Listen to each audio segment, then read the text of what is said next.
Globus-enabled systems. So what's Globus? It's a secure, reliable service. More than 150,000 registered users rely on Globus. More than 150,000 registered users rely on Globus.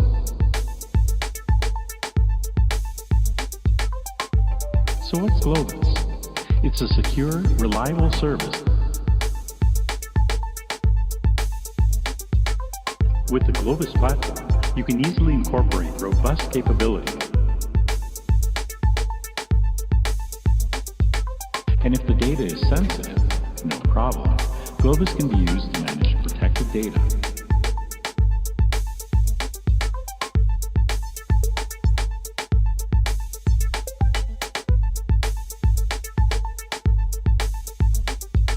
With Globus, you can easily share your data without having to move it or copy it. With Globus, subscribers can easily move and share. And if you have any more questions about Globus, visit Globus. More than 150,000 registered users rely on Globus. More than 150,000 registered users rely on Globus.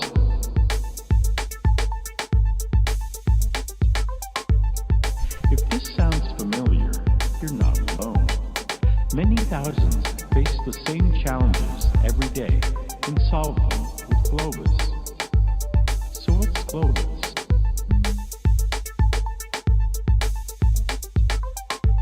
So what's Globus? It's a secure, reliable service.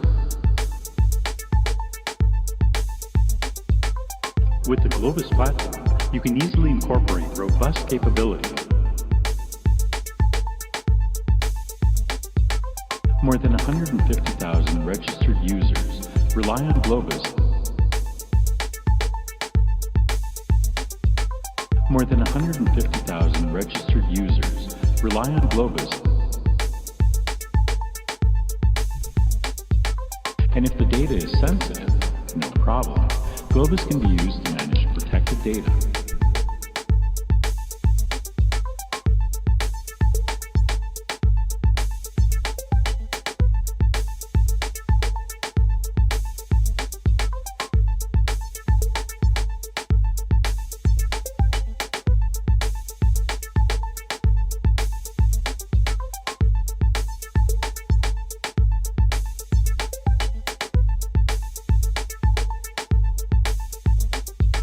With Globus, you can easily share your data without having to move it or copy it.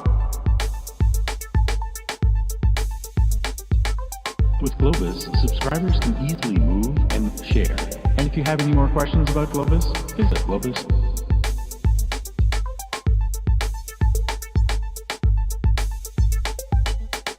So how can you get started using Globus?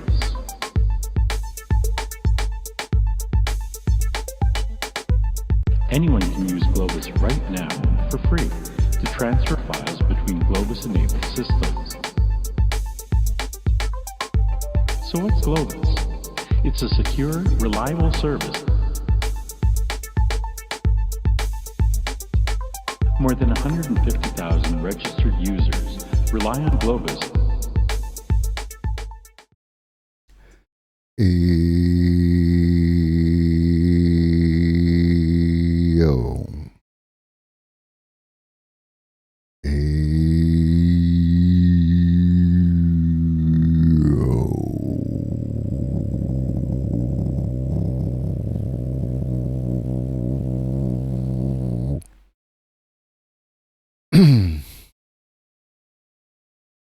What up, though?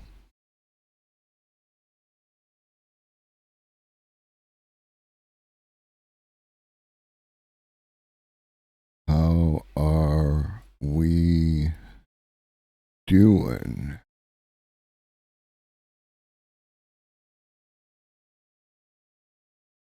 How are we doing?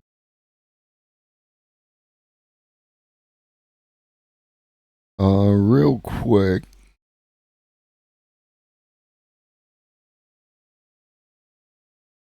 Shout out to Breezy B.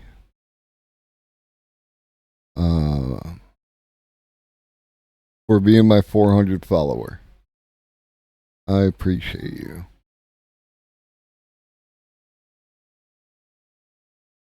Cool.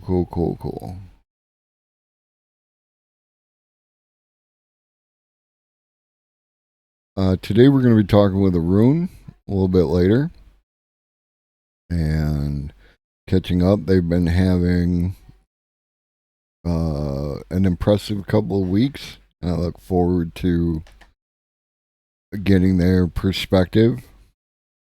On Monday, we'll be talking with a member of the community, Changebox.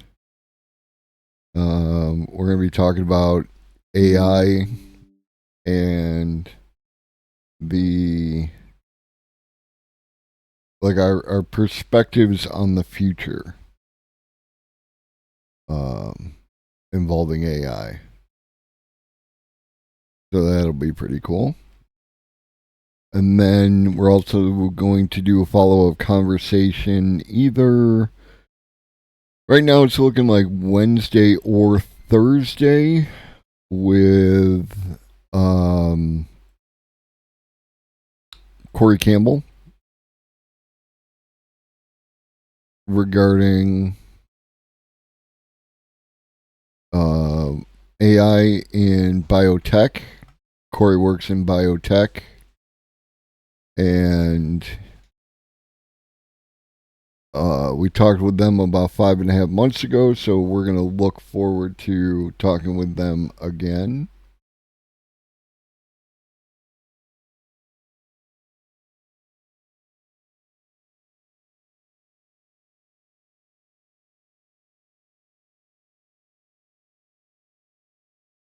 All right, it was just Twitch mobile app, still garbage. Still hot garbage. What up, Smash? How you doing?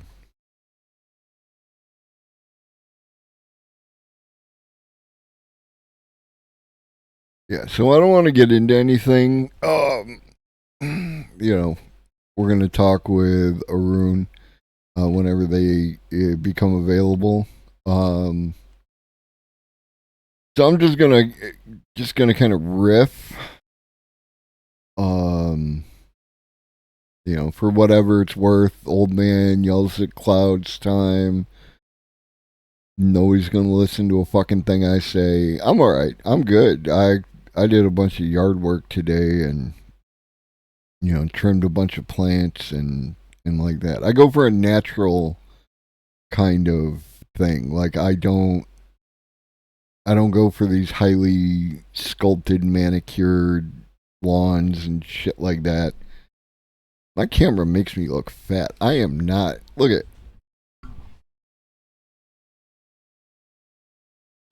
Right?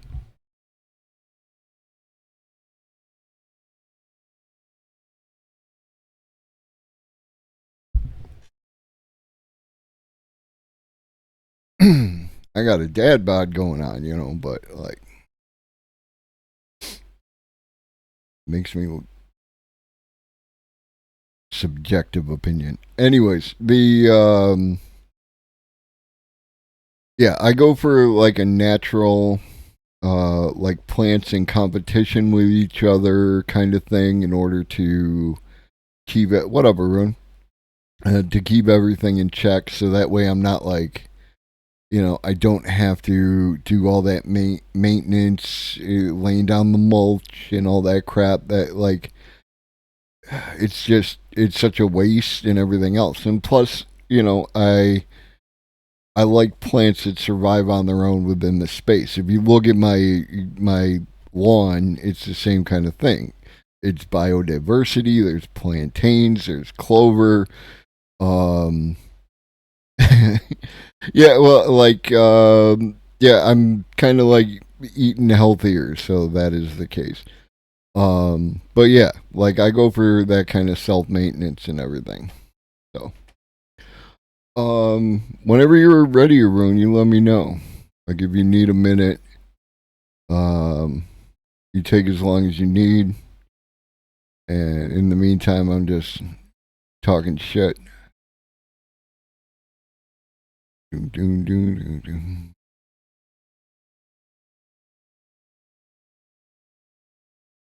All right, all right, all right.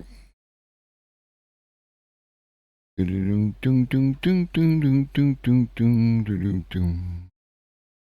Doom, doom, doom, doom. Kill the music. Do the thing. Do the thing. Bring in a room. What up? What up? Oh, God.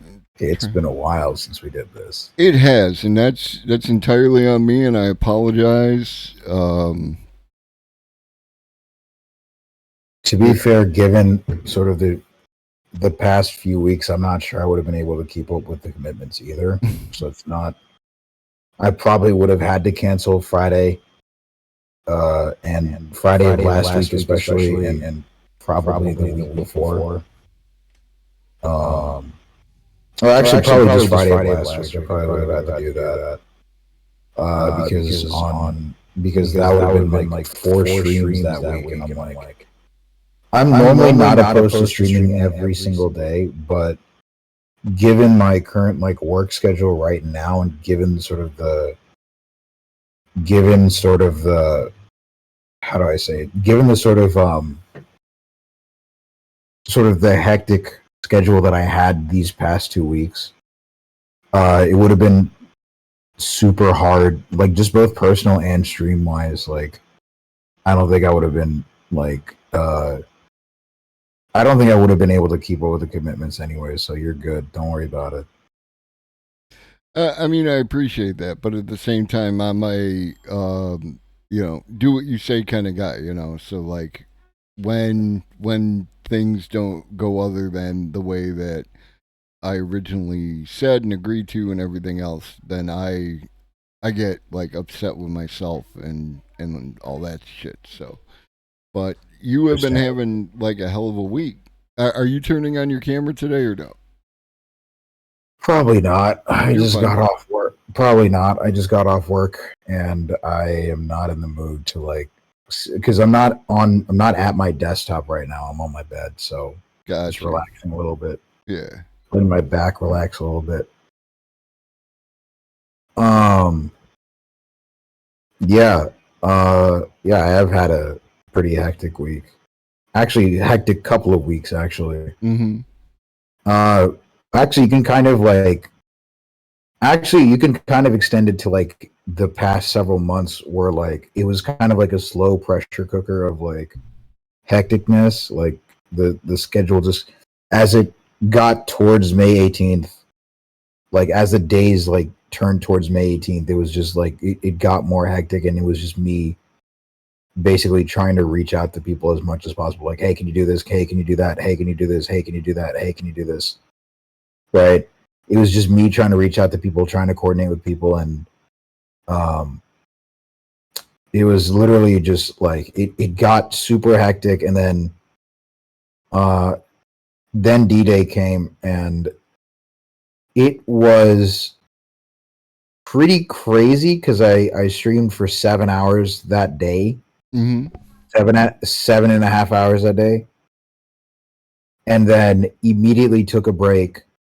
Saturday, I took I think it was like 2 hours a stream, because it was a 2 hour stream that I did on Saturday, because I figured like, okay, I had prior commitments that day that I had to make, and then Sunday I streamed for like 5 hours, and then this entire week I had another stream that I was going to be on. And these are like big names, or relatively big names, by the way. So,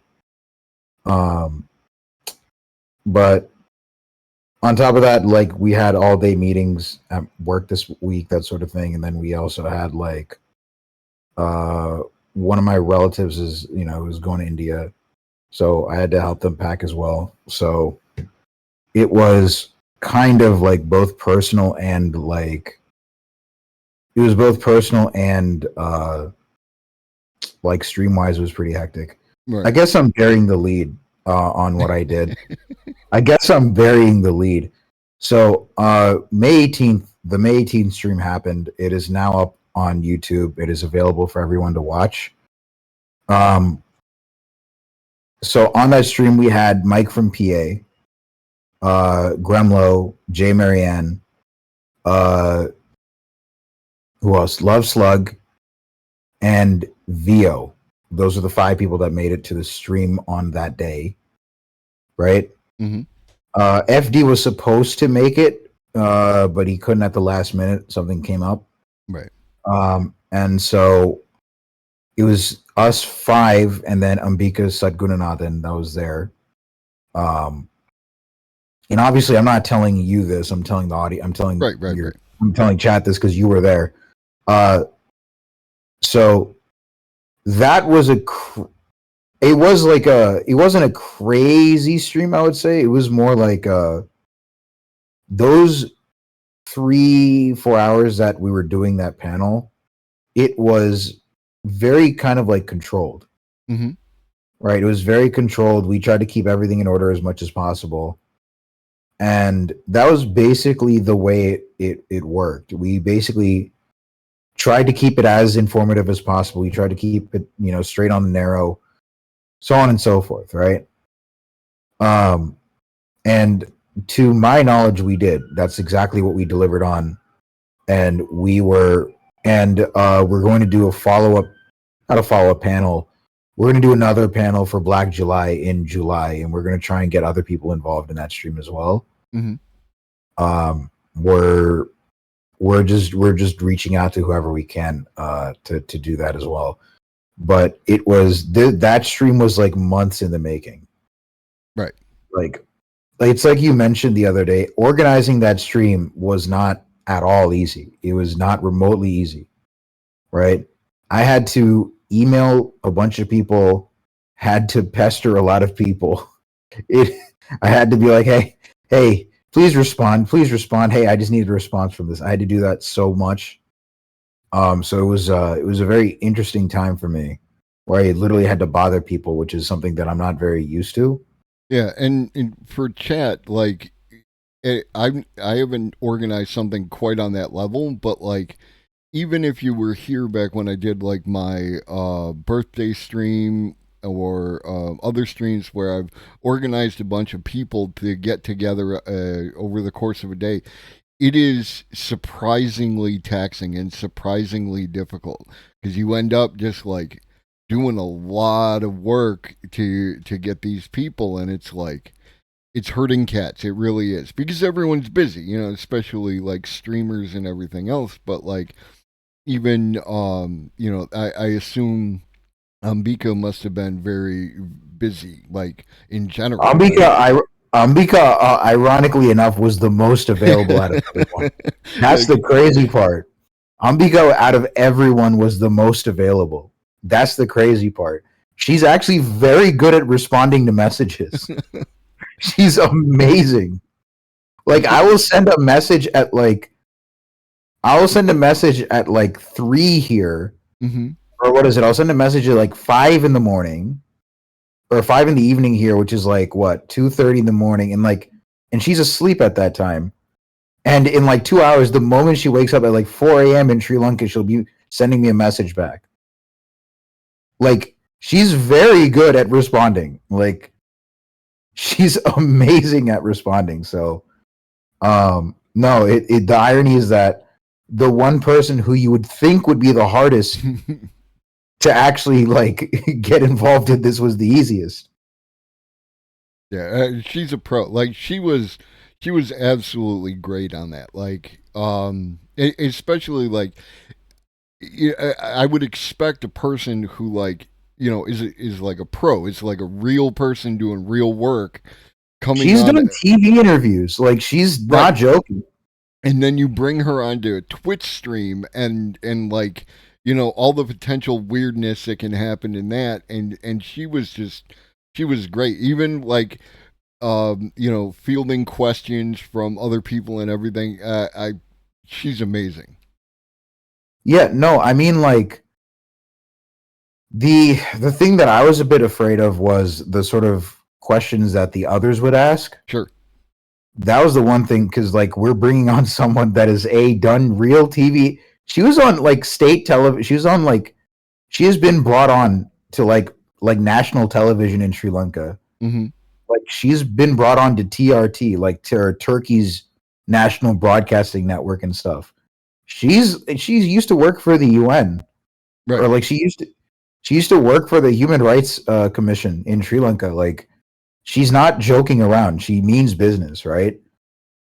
She's very like she like the funny. She's right about this, but like she's technically right about the stream being a more informal environment, but like yeah, to her this stream, which I tried to make as formal as humanly possible on a Twitch broadcast, was informal to her. Mhm. So that should give you an idea of like the kind of stuff that she's done, right? So like she's worked with, very, she's worked with she's worked for intergovernmental organizations before, and she knows exactly like what she's doing. So she's very, professional in that regard. She knows exactly what she's doing. She knows exactly, how to field and answer the right questions. I didn't have a shred of doubt about her. Right. Right. Especially after I talked to her the first day. Like I got her into Discord. The only thing I was scared of was whether she would actually be able to make it into Discord or not. That was the only thing I was a little afraid of. Sure. Right. But because I mean, she like the whole concept of Discord is kind of new to her. Right. So I was I was a bit worried she wouldn't be able to make it, because she is definitely like my mom's age. So, and trying to get my mom to use Discord would be impossible. You know what I mean? Right. Yeah. So that's what. But she is a pro nonetheless, and she was, she nailed it out of the park, right? Yeah. 100. But actually, the moment I talked to her, the night before, as she was like, so my night before her morning, right?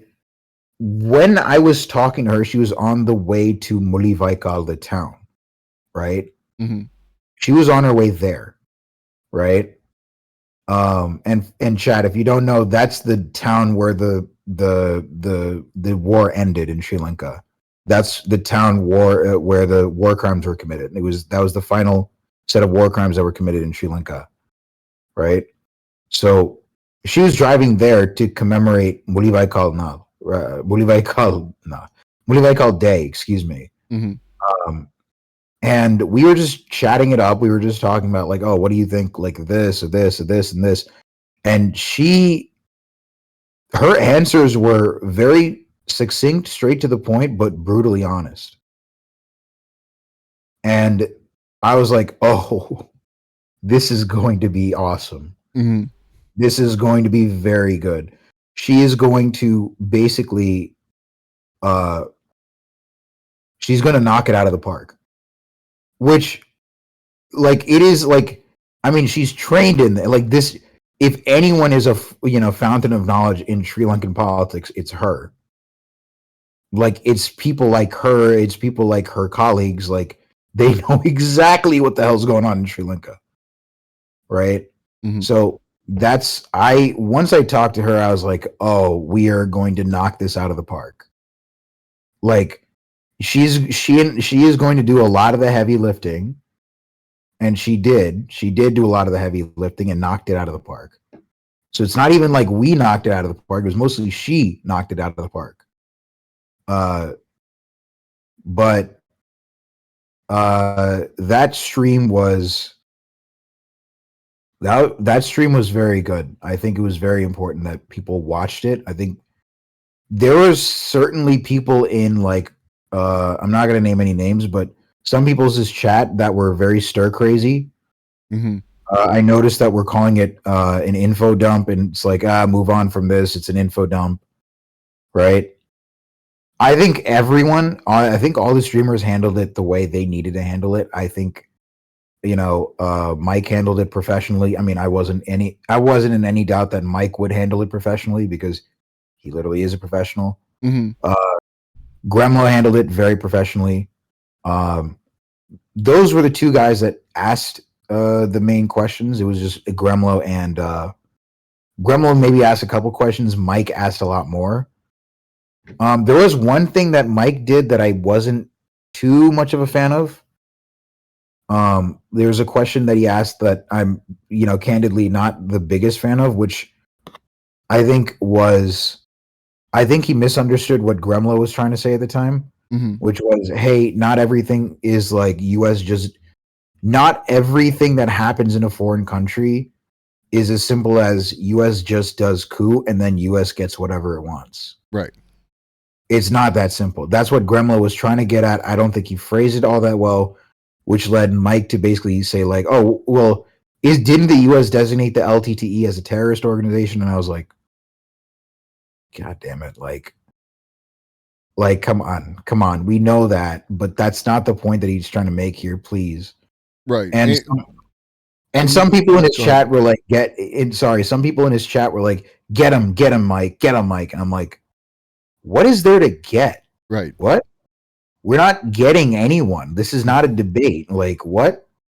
And that, like, on the first part, or on the second part, with it, like, it's not just USA bad and like that. You and I have talked on many an occasion about that. Like, I mean, yeah, it's a very simplistic view of geopolitics and doesn't in any way take in the nuance. But the other thing is it really is preparation of your community, and and not taking shots at Gremlo or Mike or any other streamer how they run their stream, right? But they are, if a piece of content is longer than like 10 to 15 minutes, they really like get antsy, right? Like they want to move on. They want quick hits, they want that kind of shit, and they stuff that goes long form takes an hour more. 2 hours. Yeah, it's going to be a problem for them, and like shifting that gear can be really difficult. And then I think it's a systemic problem at Twitch. I think it's a mix of the fact that people are so used to debate culture on Twitch that people like. I was talking to a bunch of people and they were literally crying. Like they were quite literally sobbing because this is like this sort of content, this sort of like non-debate content is incredibly rare. Right. It's rare where you have like, you literally just use your stream as like a news channel. Like it's rare that you basically use it that way. Right. So it is a very rare sight to see. And I think that's why people weren't used to that. Because when people see like long form content, people expect the stuff that I would do or Mike or Gremlo, where people, talk about a story for like 15, 30, maybe even 45 minutes and then move on. Right. Or we go back and forth between the chat. Right. They expect that. Right. They expect that sort of thing. Right. But this was, chat is not involved. Chat just has to shut up. Right. Chat is not allowed to ask any particular questions. Chat needs to shut the fuck up. Right. The only people that are allowed to ask questions are the panelists because they have been vetted. So it is a mix of like stuff that they're not used to. They're used to having a say in this sort of conversation. And honestly, I think it was the right thing to do to make sure chat was not involved in this and they were forced to just shut up and listen. Right. Because if they had any say, yeah, I do not trust Twitch chat with this, not remotely. Right. Yeah. So Twitch chat definitely got a lot antsy. It wasn't in my chat, thankfully, because I think everyone in my chat just shut up and listened. Like everyone was just like, because I mean, they were in my stream for a particular reason. Everyone that was in my stream was like in my stream for a particular reason. You know what I mean? Right. They knew what they were. People that were visiting my stream knew what they were getting into. Right. Real quick, Jellyfish, if you're in my Discord, the link to the YouTube of the conversation is in the India South Asian politics channel, so you can very easily find it there. You're not well. Why aren't you in my Discord? I'll copy and paste the link. Oh, yeah, there you go. Yeah, that's probably easy. I got this thing where like I will find a way to do a thing which isn't necessarily the easiest, because that would have been the easiest. Well, welcome back, Tilly. Welcome back. But yeah, no, like you you should absolutely watch it. It was really good, and I think that everyone, even though there was some heavy shit to talk about, it didn't, with this particular subject, there's that line where, if things get like real difficult real fast to talk about. And everyone stayed just on this side of that line so that like no one did the thing where they tune out because it's nothing that they can handle, like it was very low on. We didn't trigger anyone, basically. Exactly. I think I think we did it to the point where I think we handled it perfectly, because with this sort of subject, I mean, we did describe what happened. Or I think it's a mix of like, we basically very much informed everyone what they were getting into. Like, right. We informed everyone exactly what they were getting into, so they would have a chance to back out, right? Mm-hmm. Because we didn't pull that many punches, I think, right? No, it's just the way that you handle sensitive topics. You personally, and I think that you and Ambika had a great rapport and a nice back and forth. Because I could tell that she knew that she was talking with like a knowledgeable individual on the subject and not some Yahoo off the internet. You know what I mean? Yeah, I mean, she knows. I mean, first of all, she knows that I'm also from the same background as her, and we know we've established that rapport where everything that happens in Sri Lanka also affects this, like the state that I come from. Mm-hmm. Right. So when the economic crisis was happening, when the Aragalaya was happening, right, refugees were flooding into my state. Right. I know people that that used to live in Sri Lanka, that are from Sri Lanka, that fled to Tamil Nadu in India. Mm-hmm. I know people that did that. Right. So the honest answer to that is I think it's because you're right. I think I had established myself as like not some rando Yahoo that's just like, Sri Lanka, right? No, I knew what I was talking about to some extent. Sure, I didn't know everything, but I'm a political commentator on a gaming platform. Mm-hmm. Sue me for not being 100% accurate with everything, even though I'm trying, right? Right.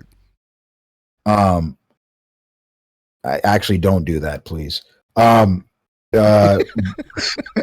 do not do that. I'm kidding. No, but in all seriousness, yeah, I think the rapport between me and her is really good, and I think the rapport that I still have with her, I think, is still pretty good. Mm-hmm. And so the plan is not just her, but a bunch of other people. For the Black July stream? Yeah, for the Black July stream that she knows. I'm also like, I might have a professor. I might actually have a professor at, Jaffna University on for the Black July stream. Mm-hmm. And that'll be good. Like, having her in your corner, it lends credibility, and it can make it easier to find additional people, like, of her, not to take anything away from any Twitch streamer or anything else, but like having people of that caliber, will lend credibility to the entire process. You know what I mean? Yeah, it's not just like this time around. Like, say I need to do something about Pakistan, mm-hmm. right? Or I need to do something about Bangladesh. I can just be like, listen, I've worked with the human rights. I've done a panel with the human rights, former human rights commissioner of Sri Lanka, Ambika Sadgunanathan. Mm-hmm. I don't play around when I talk about these subjects. If you want to come and talk about it, my stream is open, please. Right. So that I think this is a nice way of basically building my credibility a little bit. Mm-hmm. I think this was a great start in terms of like building my personal credibility in terms of like, oh, this is a guy that is not going to fuck around with these subjects. He's not the kind of fool that, simply sits in his chair and just prattles off an opinion, right? He's not that kind of person. Right. And again, I know you have like more affection for Hasan than I do, but like carving out like a more my camera's fucking up. Carving out a more serious educational, more nuanced, more, for lack of a better term, adult conversation space within Twitch, because Twitch is great for this, right? Like, I mean, here we are right now on Twitch. We're having a conversation. You live, a distance away, but I love Twitch, right? And carving out a space of the non-gaming, but also non-Twitch poll universe where we can exist and talk about serious subjects and educate people and do all the things that we want to do, I think is really important. And that's why I appreciate you being out there and, doing the damn thing, because it's like, this is like when people started like raiding into you and, you got a fairly decent, numbers on that particular day, it was like, it made me feel good, made me feel warm on the inside. It's like, yeah, my boy's doing it, right? Like, so it's cool. That's what everyone felt, actually. They were like, dude, I'm like, a couple of people I know were like, I'm literally crying. Like, my boy Arun's actually doing it. Like, he's actually pulling it off. A POC, Twitch, a POC content creator's hard work is actually paying off for once. That sort of thing. Yeah. Yeah, that's the sort of thing I heard from people. And it's like, like I said, this Muli Vaikal stream is the beginning. This is not like I did one the last year, right? It didn't do great because like I had trouble convincing people to actually join, and I didn't have this amount of Twitch clout alone to start with, right? Mm-hmm. I mean, I still don't have that much Twitch clout, right? But it's getting there, and I wasn't able to mobilize as large an audience as I am now, right? But this is the beginning. We're going to do this again next year, and we're going to do this again the year after. We're going to do this again the year after. Next April, we're going to do another Dalit History Month, and we're going to have more Dalit people come on and give their voices. Maybe the next year we're going to have Teinmuri Soundarajan of, Equality Labs on to talk about everything, right? This is just the beginning in all of that. This is not the end. This is not like, this is getting my foot in the door is the way I look at this, right? Right. This is the beginning. This is how you have to look at it. And as for Hasan, I think Hasan, I lean on the whole fact of like, I lean on like, I'm the Indian Hasan. That's my marketing sort of thing, right? Oh, I'm the Tamil Hasan or whatever, right? That's my marketing shtick, right? But there's a lot of things that Hasan has going for him at the moment that he's actually, frankly, always had going for him ever since he joined Twitch. And one of those is his media connections, right? He started already with a lot of media connections. He can just talk to Sam Cedar if he wants. Right. He can talk to, who else? Rest in peace, Michael Brooks, but when Mike was around, when Michael Brooks was around, he was able to get Michael Brooks on his show.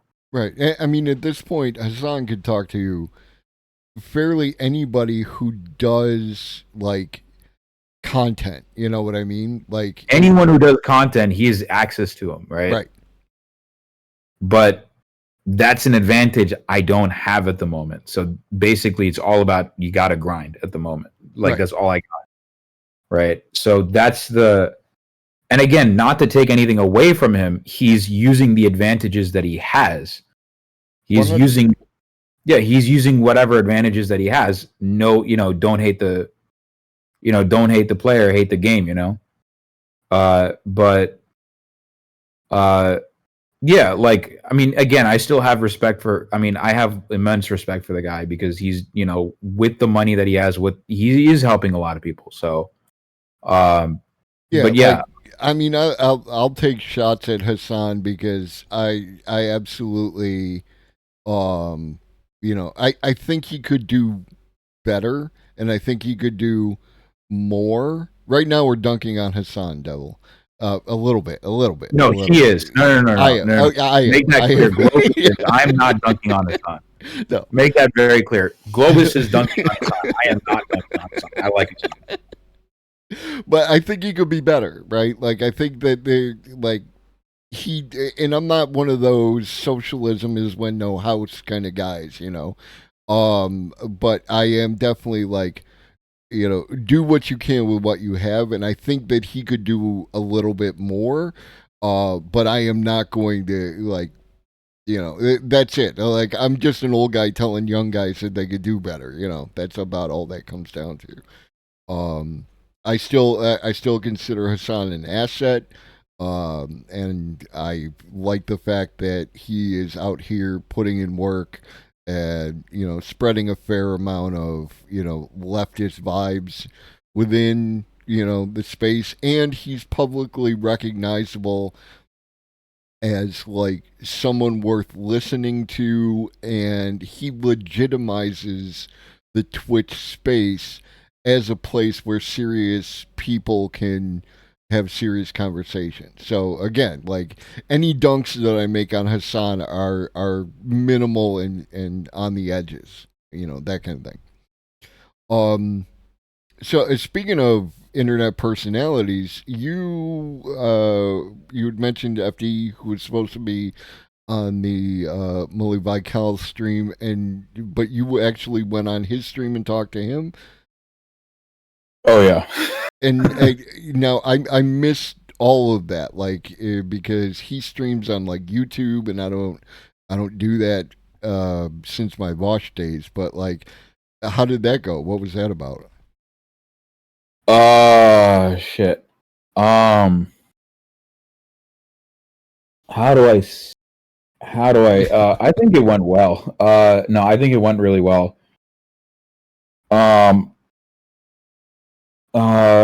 I mean, there's really not much else to say other than, like, I think it went well. You know what I mean? Like, I don't think there's much else to say other than the fact that, I think it well. I think given that, I mean, this was a much more constrained, like, time-wise, like, stream. But given that there was, I didn't know how many people were in the audience, for the record, so I didn't know, right? But apparently there was like 500 people in that audience at some point. Nice. That had never watched my stuff, that had never heard of this stuff before. So basically, like, the fact that I was able to give a sort of the short end of it within that, time frame, I think it was really well done. I think it was really good. There were some things I wish I could have done better, but like, overall, I think I did a decent job, and obviously FD's been gracious enough to have me on. Mm-hmm. And he's also gracious enough to actually give me and my editor control over the video. Okay. Because the reason it's not out immediately is because, like, it's actually my editor that's working on it. Okay. So and he's gonna send over a payment to my editor at some point or something like that. Yeah, not to dunk on FD, but like, it was actually like a good thing, because like I know how my operation runs here. I know how Paradigm's operation runs.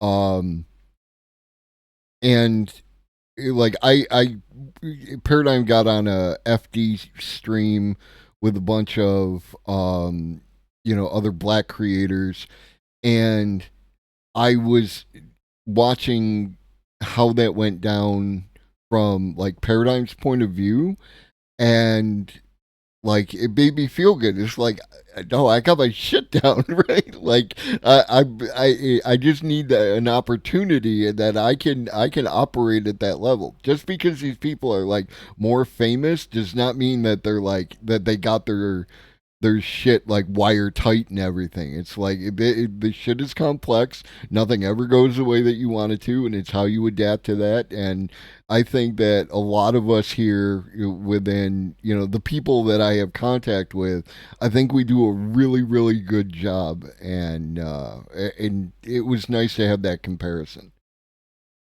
Yeah. Yeah, no. I think I mean, yeah, I think like I think it was because like he knew, and first of all, the time he streamed was like not a normal time that he would stream. Mm-hmm. So he was streaming at night. Like he was streaming like close to the evening because I was like, well, listen, I can't stream throughout the day because I have a job, so I can't do that. Do you think we can do it at night? And he's like, yeah, sure. We can do like Wednesday at 7. Nice. And that's kind of when we pulled it off. But yeah, he basically, I'm pretty sure like he crashed immediately after. Like that's why it was like very close to like if he was like it was very time constrained. So I think that was like the big thing that was about that stream. But I think first of all, there are actually a lot more Tamil people in the audience than I expected. Believe it or not, there are a lot more Tamil speakers in the audience than I expected. In the FD stream? In FD stream, yeah. Wow. It's crazy. Yeah, and they're like, "Oh shit, this dude knows what he's talking about." Nice. Like, "Oh my god, this guy's not like another Indian. This dude's actually like a leftist or something." Right. And I was like basically gave it straight to FD. Like whatever I've been saying, I said the same thing. It wasn't anything particularly different. It wasn't a spiel that I gave that was really particularly different than. I think it's a lot more refined and a lot more like when I first started talking about Sri Lanka, it was a lot more and sort of what was going on with regards to the Tamils. I think what has happened was a lot more of the refinement of the rhetoric. I think a lot more. I think basically I was able to more quickly hit on like, oh, this is what happened. This is what happened. Basically, I think there were fewer holes in the explanation. Mm-hmm. Which I think makes the explanation a lot stronger. Yeah, I mean, you have become quite used to giving people the the TLDR on like how do I get you up to speed quickly in order to talk about the thing that I'm talking about today, right? Like because there's always like new people who haven't been exposed to this information, and I think you've become very proficient at doing exactly that. It's like, okay, boom, boom, boom, boom, boom. This is what's going on, like, and that's how all this relates to this current thing, and yeah, like again, like watching you, I don't want to say grow as a streamer, but like like watching you refine your content, your ability has been, a great thing to watch. I'm glad to be a small part of it. No, I mean like and I think what has also helped a lot. I think once the Mulivaikal stream happened, I think I gained a bit of confidence that I am able to get people to listen. Mm-hmm. Because before that, and you knew me way before this, right? Before all this went down, right? whenever I would talk about Sri Lankan politics, I was a loose cannon. Mm-hmm. I was very much a loose cannon. Like I could lose, like, in the sense of like, and it's partially driven by the fact that, like, God damn it, no one's talking about this, no one's listening to me about this, no one cares about this, no one this, no one that, no one this. You know, that it was like a lot of it was just like anger towards, like, because I'd accidentally stumbled into people that I would consider to be in Twitch Paul, right? That didn't take this issue very seriously. And one example was I was on this one guy's podcast I won't name, or one guy's Twitch stream I won't name. Right. And I was basically giving the spiel of the economic crisis, and then afterwards I gave this spiel about like the sort of thing that happened to the Tamils, or that's been happening to the Tamils for a long time. And then as soon as I left, they kind of just switched gears and pretended like I didn't say anything, and they were just talking about how awesome China was. Mm-hmm. And I'm like, did you not just hear like what I said for like the past, 30 some odd minutes, or like 3 hours of content? Like, what the fuck did you like? What did you just like? So that was one sort of thing that there's another streamer that I won't name. Mm-hmm. I went on his stream. You could say he's a debate bro. I went on his stream because I was like, all right, maybe this will get some exposure, right? Fuck it. And the motherfucker was playing video games at like 6 a.m. Mm-hmm. while I was like giving the whole spiel. And I'm like, what the hell? Like, this is like, really? This is how you're going to treat the issue? Like, so I was sort of like very, I was sort of defeated, for a long time. I was just like, there's no way I can get people to listen to this. There's no possible way I can get people to care about this. It's impossible, right? And it wasn't like an overt thinking. It wasn't like an overt feeling that I had, but it was always just sort of like unconsciously, this is what was going to happen. I was like, this might fail and no one might show up, and we might be back to square one again. Or, this may collapse all of a sudden, and we may have to go back to square one again. Mm-hmm.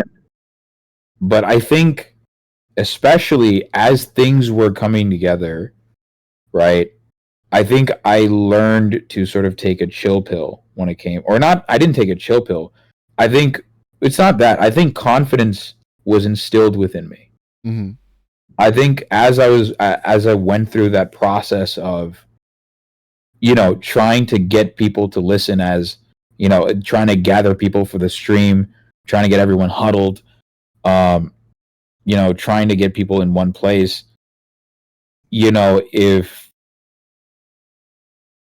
the vast majority of the situation, I've come to realize the vast majority of people that watch the stream, I've come to the realization, are probably just going to forget that it existed. Mm-hmm. Some of them may be impacted, but like 2,000 people are probably just going to be like, like, it's not in my neck of the woods, or it's not something that I'm studying, so I don't really give a shit. Right. I've come to that realization that like most people that attended that stream are probably not going to give a shit. They're just not, right? Especially people that were just seeing me for the first time, or that don't know anything about me, right? That don't know anything about what I do.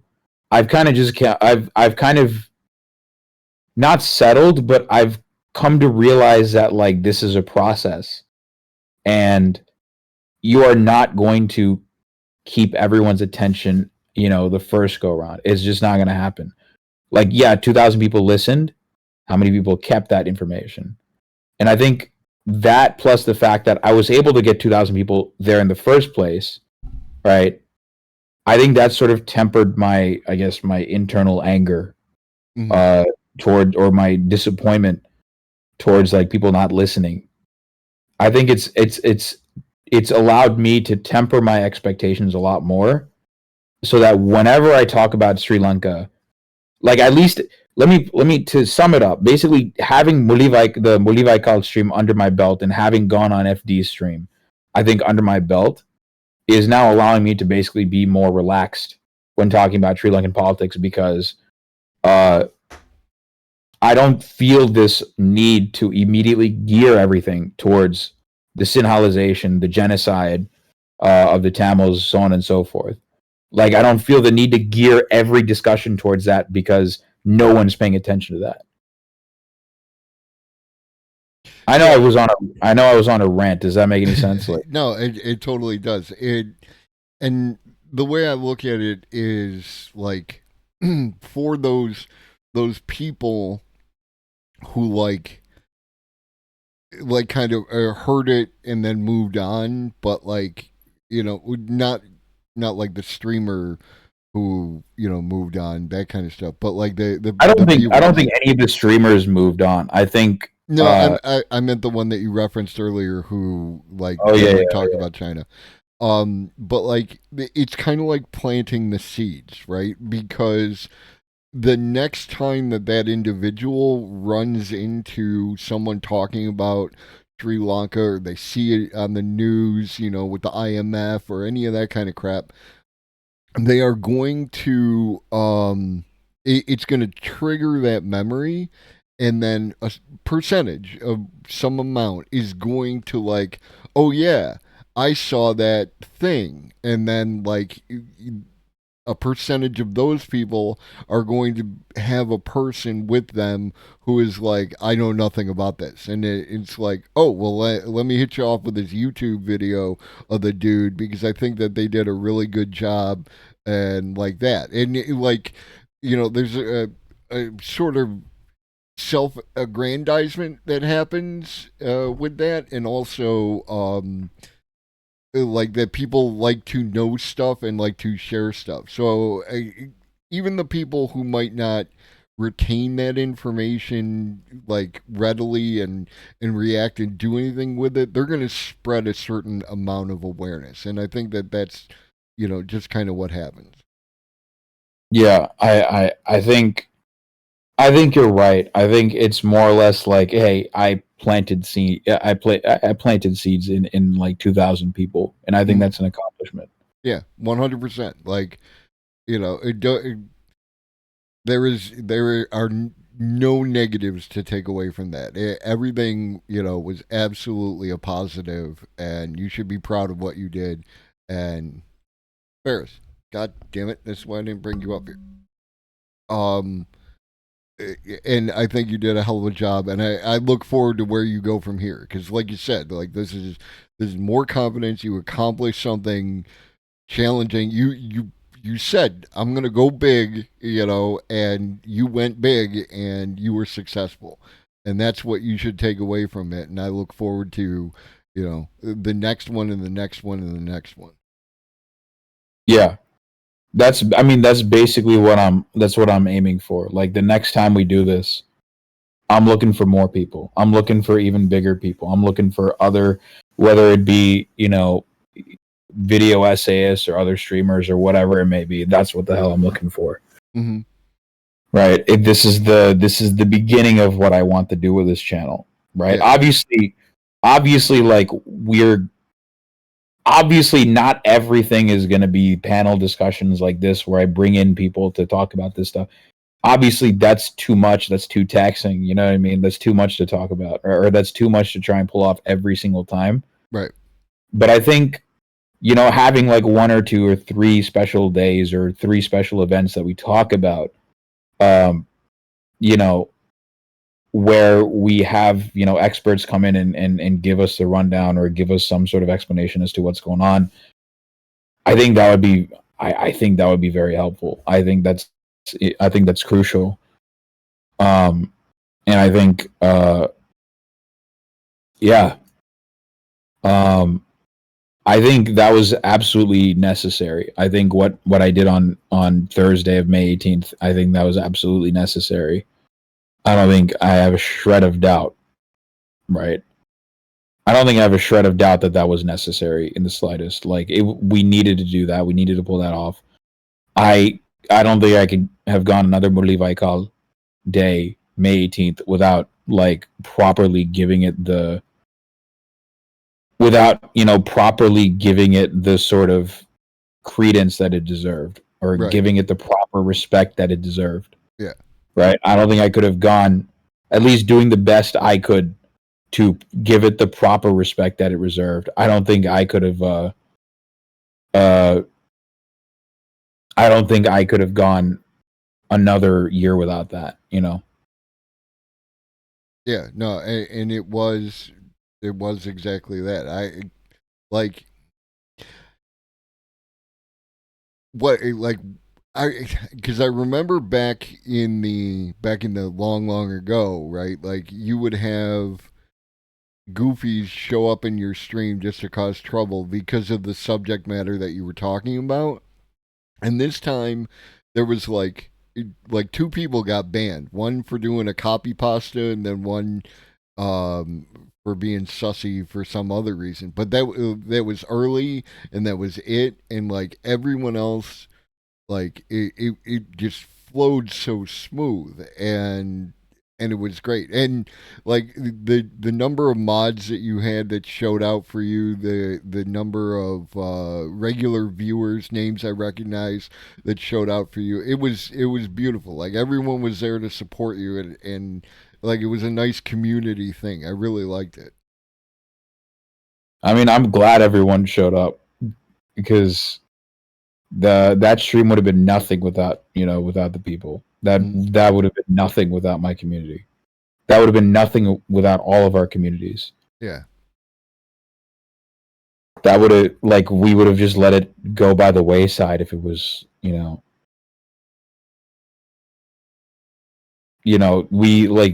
wouldn't have been what it was without people there to support not just me, but to support Ambika, right? To support everyone that was on the panel. Like, if people weren't there, this wouldn't have been it. Like, this wouldn't have been what it needed to have been. Mm-hmm. So it's, it was, I'm glad, like, again, it's not like, again, when I say like, oh, like some people are, like most people are just going to forget. It's not to be like, oh, this was useless, right? That's not what I was trying to say. Mm-hmm. It's more to be like the point that I was trying to make was like, I can kind of be at peace. I've sort of learned to be at peace with, this is the situation. This is how things are going to be. What can you do? Mm-hmm. Right. I've learned to be at peace. Right. I've learned to be sort of, this is the way things are going to be. And this is what, and the next time I talk about Sri Lanka, I won't have like this chip on my shoulder. Because like every single time someone would raid, I would immediately direct, like the serfs raided me at one point. Immediately, I dropped everything I did, started talking about Sri Lanka. Mm-hmm. Because I was like, well, I'm never going to see these people again.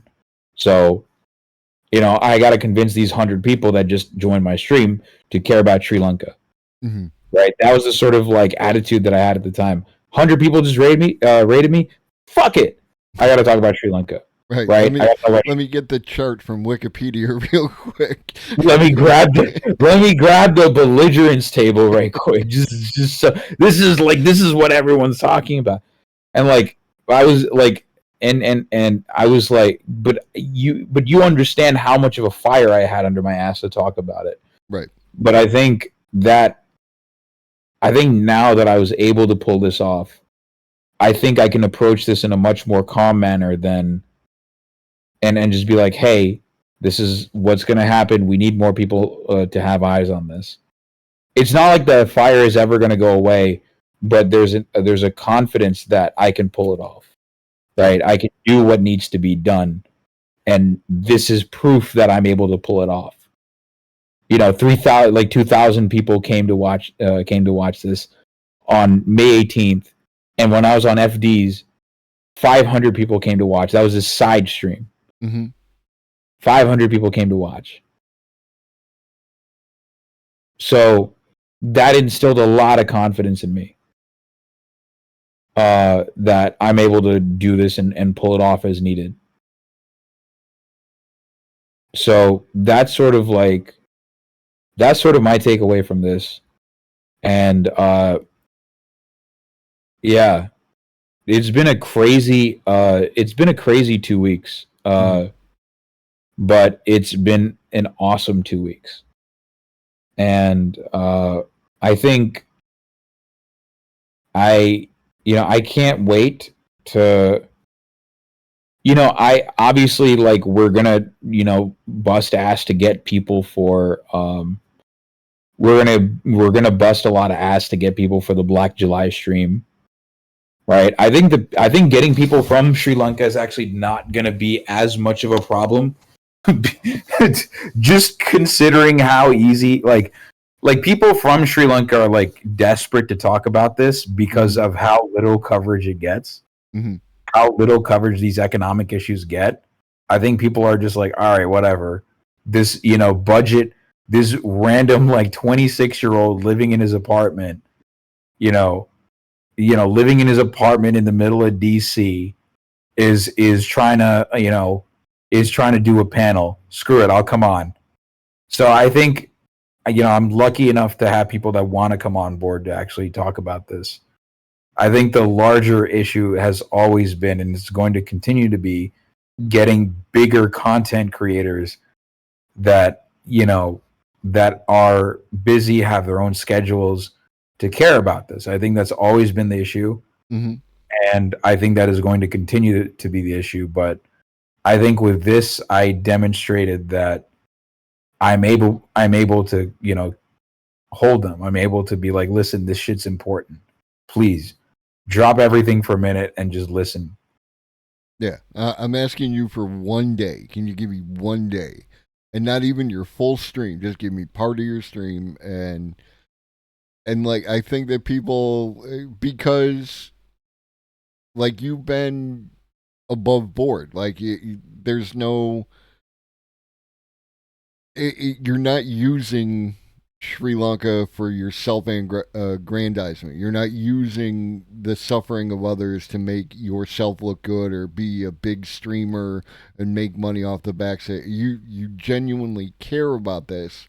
I mean, listen, the moment I talk for the longest time, every time I talk about Sri Lanka, my viewership drops. Right. So, like, it is quite literally First of all, I would never do such a thing to begin with, because that's gross, right? But even if, like, I was a psychopathic, even if I was a psychopath that only cared about numbers, there's a multitude of other things that I could be doing to boost my numbers rather than talking about Sri Lanka. Right.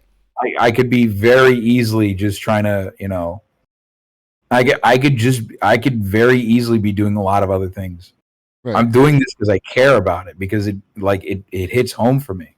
And I think that comes across to a lot of, like, because I try to believe the best of people. I try to believe that these, the leftist streamers and everything else, they really want to do good. Like, even when they don't, their intention generally is to do good, right? So this is an opportunity to do something good, and I'm asking you for one day kind of thing to just come in and bring your community and expose them to this real information and have a real conversation, and then go back to ragging on Ben Shapiro and, watching 10-minute videos and TikToks and shit like that, but like, take some time out to do this thing. And I think that your, I don't want to say passion is the wrong term, but like how much it means to you to discuss this subject, and that it is a really real subject, and that if we as leftists want to do transformative shit to the world, as opposed to just sit around and complain about how the world is, then we need more of this. Exactly. Like, there's so many other subjects that I want to talk about, that I want to basically have on, and like, there are lots of issues that don't get any coverage. West Papua is another example that no one talks about. Mhm. West Sahara is another issue that, again, no one talks about. No, most people have never heard of this before. So the sort of reason that I see myself in these sorts of situations as like a way where it's not my voice that needs to be heard, right? People are saying like, oh, we need to hear from more like marginalized voices, like content creators like this guy. I don't want my voice to be heard. I want other people's voices to be heard, and my stream is just a conduit for them. Mhm. It's just a place where I can grab them and I can grab you guys so you can hear their voices. That's the way I've always viewed my stream as. Right. It has always been like people like I don't even like like, for example, when people are like, oh, we need to hear from more voices like Arun. If someone were to say that, I'd be like, you don't need to hear from my voice. You need to hear from their voices. Like, you need to hear from Sri Lankan voices. You need to hear from Dalit voices, right? You need to hear from Tamil voices, excuse me. You need to hear from Dalit voices, excuse me. You need to hear from Adivasi voices, right? You need to hear from you need to hear from Papuan voices. These are the issue. You need to hear from their voices. You don't need to hear from me. Do you see what I mean? Yeah. Like it's their voices that need to be heard. You need to hear from indigenous people directly. Right? You need like I just happen to view my stream as a conduit for others to platform their voice. Mm-hmm. Right? On these particular subjects. Right? Because Ambika has, to be fair to Ambika, it's not like her voice hasn't been heard. She has been talking for a long time. It's just that in these circles, because she's not familiar with Twitch, she's not familiar with these sorts of circles, that voice has not been heard yet. And, now it has to a certain extent, and now we need to continue that tradition. You know what I mean? Mm-hmm. That's the way I view my stream. That's the way I view like my entire like broadcast. It is a way for people that want to take advantage of my stream to talk about their issues to a broader audience. Right. That's what I want. And I think that's I think that's one of the things that Hasan does from time to time that is the gold standard. Mm-hmm. Like it's platforming good people. Yeah. And that's the way I want to use my stream. And that is definitely a positive. For instance, again, just a little little critique of Hasan is a little more of that and a little less talking to goofies and debating idiots is what I would like to see. I mean, because he's got that in his defense. power. In his defense, it does generate the numbers he needs to like keep attending. I get it. Like when he got the dog and put the dog on screen, yes, he probably loves the dog, but I know why the dog is on screen.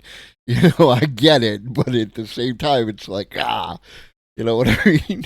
It's a internal conflict of a leftist in a capitalist universe.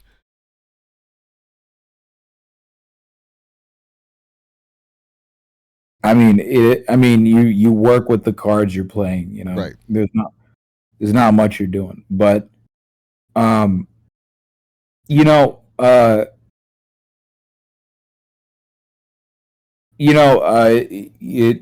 That's the way I want to look at my stream. I think this is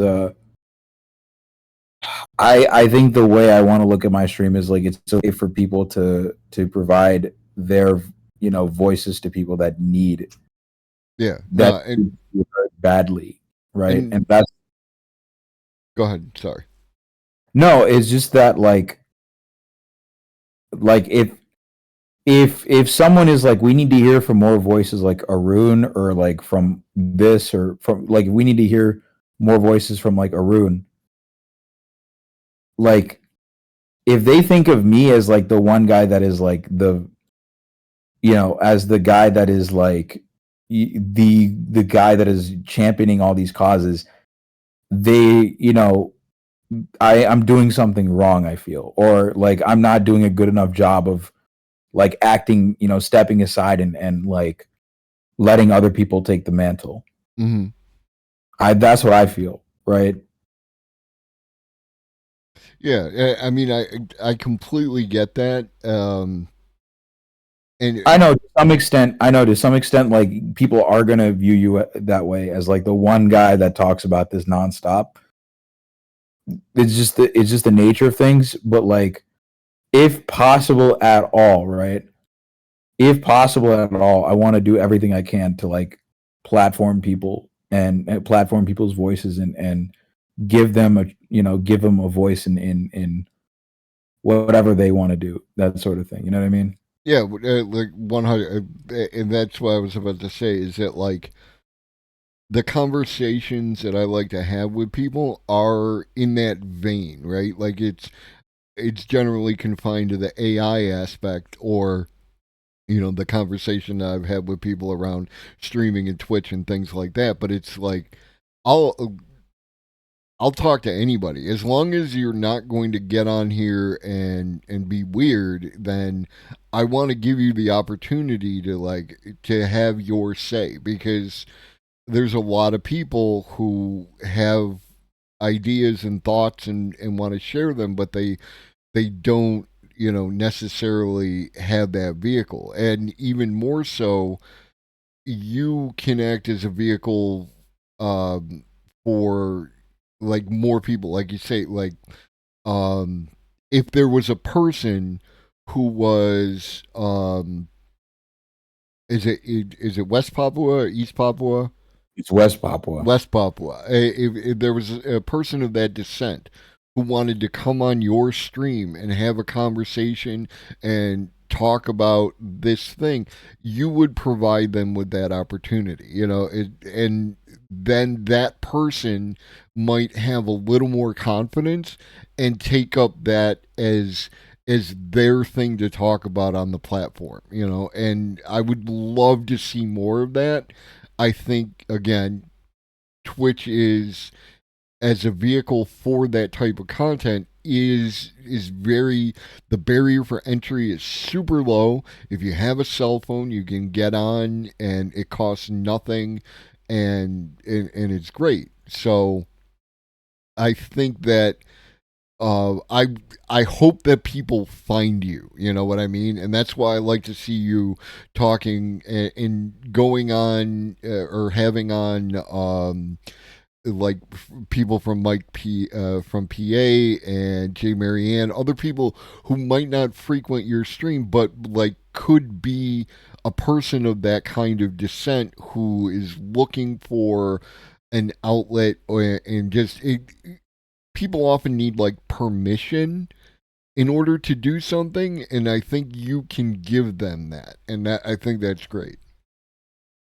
I mean, obviously, there's some situations where I'm like, all right, well, I can't, just for safety or security reasons, like I can't necessarily have people on, or like Sure. there are definitely situations where I'm like, well, I'm sorry, I can't have you on, right? Right. But generally, that's the policy that I like to have, right? Like my general policy is like I try and have as many people, um, like I try and have people that are like I try and have people that are uh that are that want a voice, that want to be able to talk about something or whatever, that want to talk about their issues.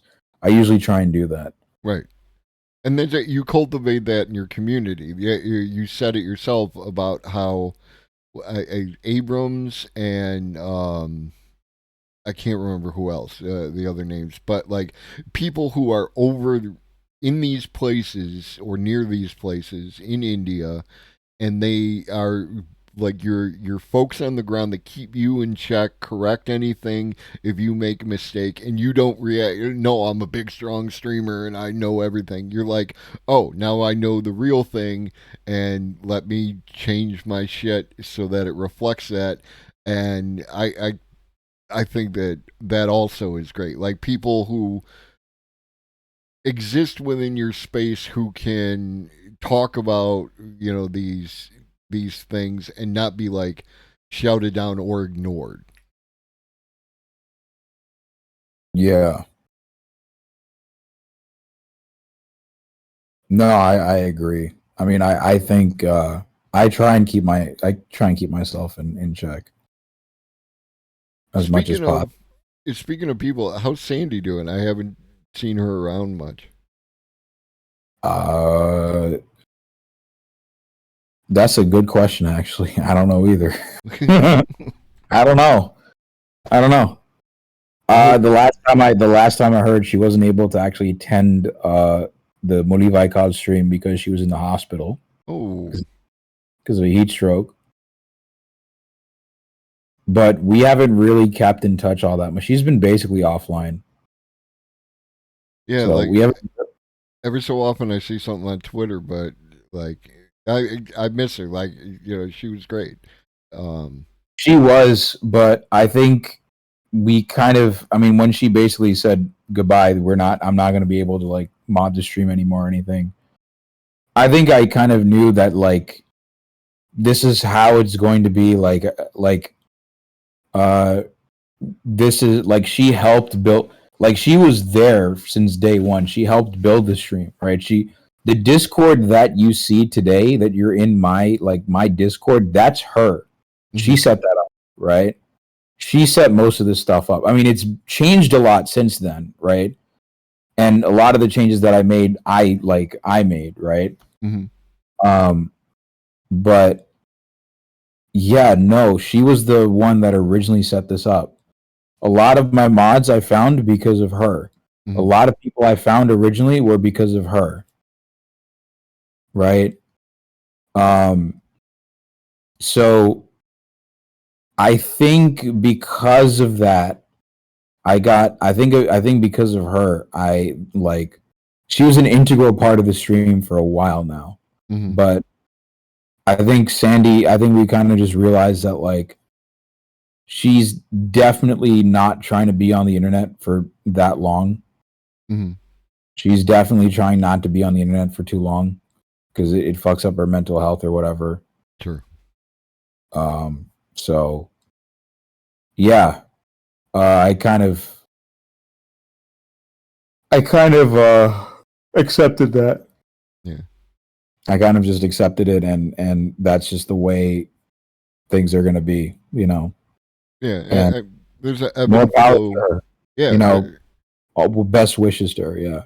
Yeah, 100%. Like I know that she wanted to be a journalist and all that, and I hope that everything goes her way. But there is an ebb and flow to some relationships on the internet, um and like that, and that's just how it is. You're like, what are you gonna do? Yeah. I mean, honestly,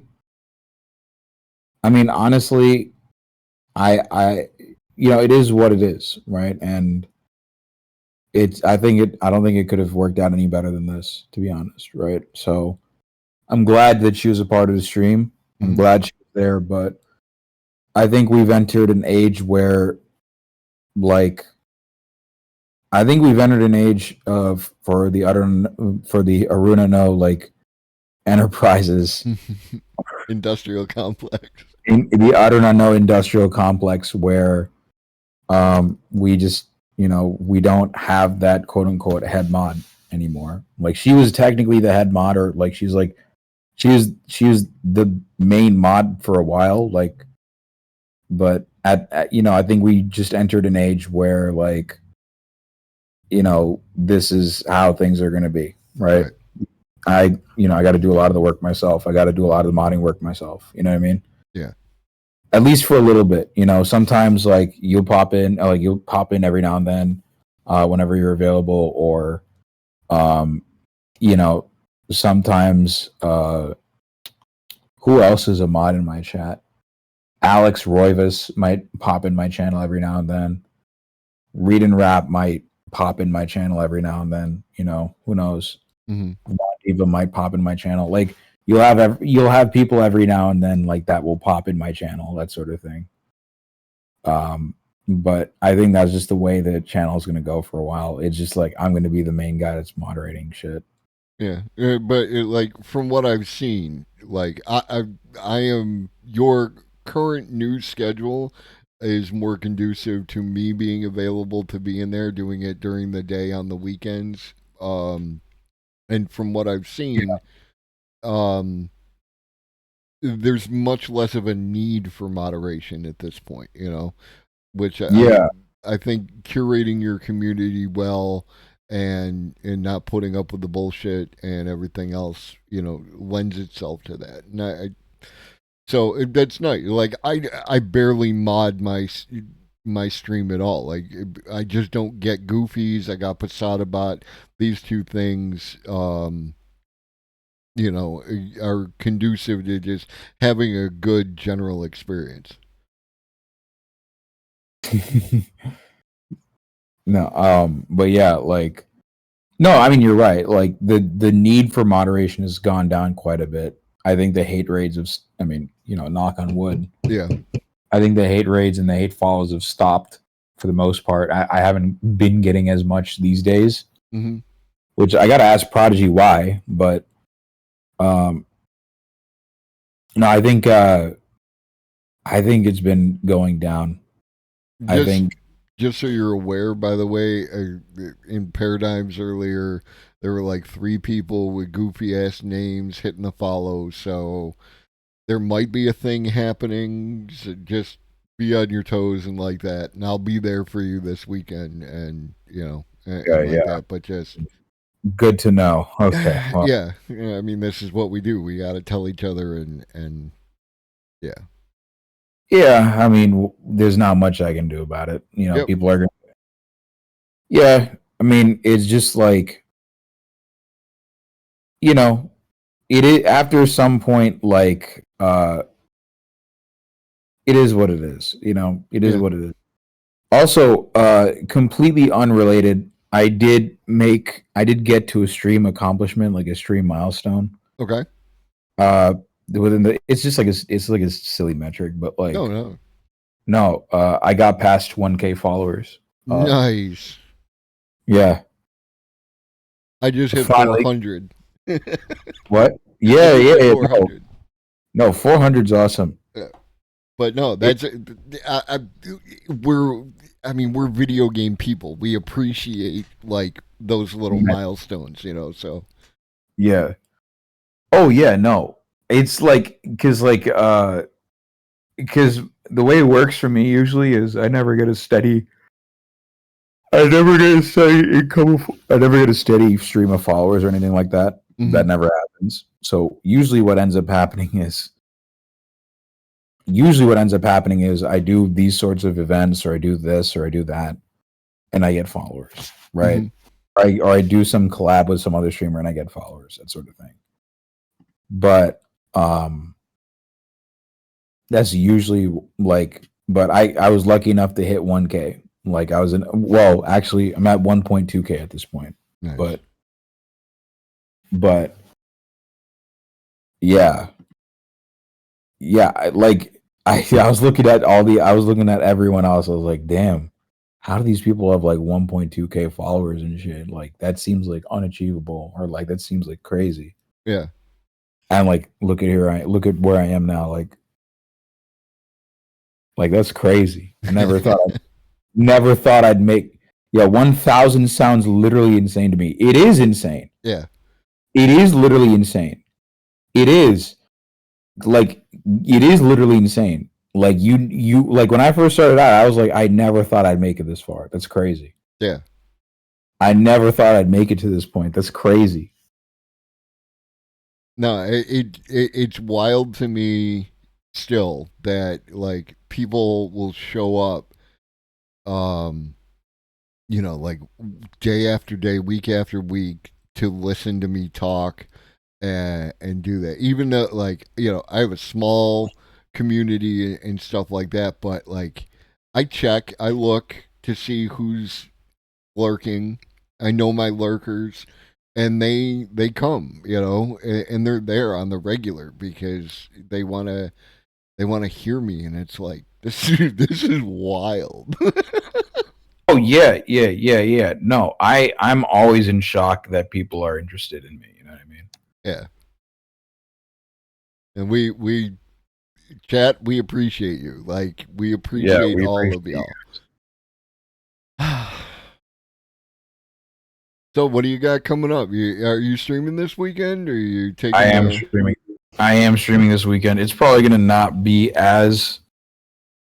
It's probably not gonna be as like intense as like the past few weeks have been. Mhm. I definitely want to do way more fucking gaming. I definitely want to do more gaming for Mhm. sure. I don't want to. I don't want to. I obviously do not want to. Like, what's the thing that I'm looking for? Fuck. I don't want to like stay too much on this shit. I don't want to stay.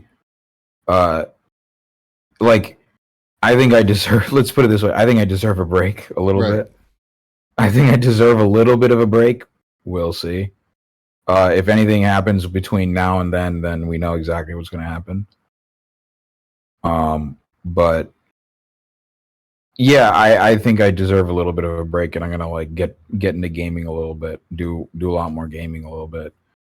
What do you think about playing? You on that Tears of the Kingdom tip, or are you looking at? No, I gotta finish Breath of the Wild first. I'm probably gonna spend today and tomorrow finishing that shit up. Mm-hmm. I'm probably gonna finish today and tomorrow, probably finishing that shit up, and then well, I'm gonna do whatever I can to finish this shit up. And then afterwards, you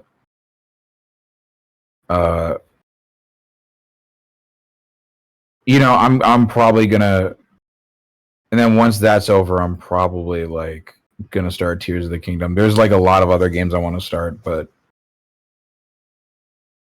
dude, it's just like a lot. It's a lot to do.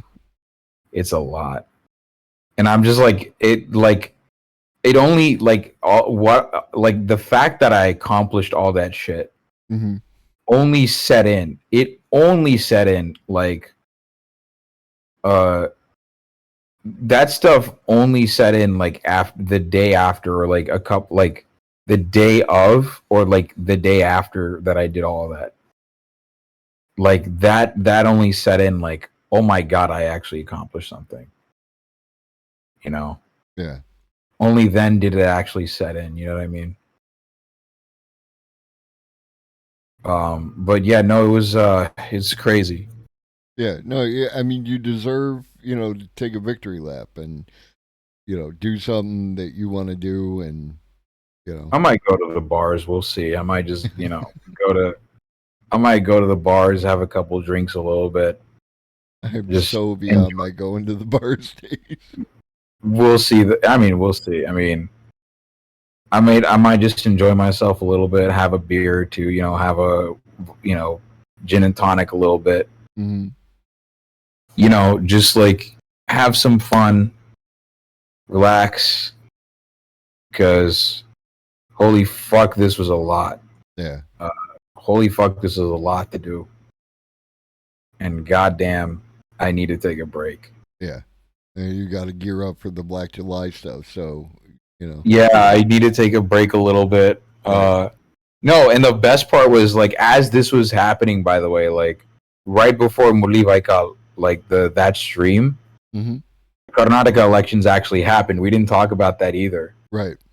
The Karnataka elections actually happened. And it was like what I kind of predicted a little bit earlier on. Mm-hmm. Congress has a chance to win, and they fucking blew BJP out of the water. Yeah, it's beautiful. It's beautiful. I mean, Congress is. Yeah. Like, I mean, but it's the best of ultimately a bad situation. Republican versus Democrat, and I'm voting Dem, and the Dem wins. But at the same time, fuck the BJP, dude. Oh yeah, fuck the BJP. God damn, fuck them. Fuck the BJP. And now, because of this, Congress has some level of momentum that they can use to,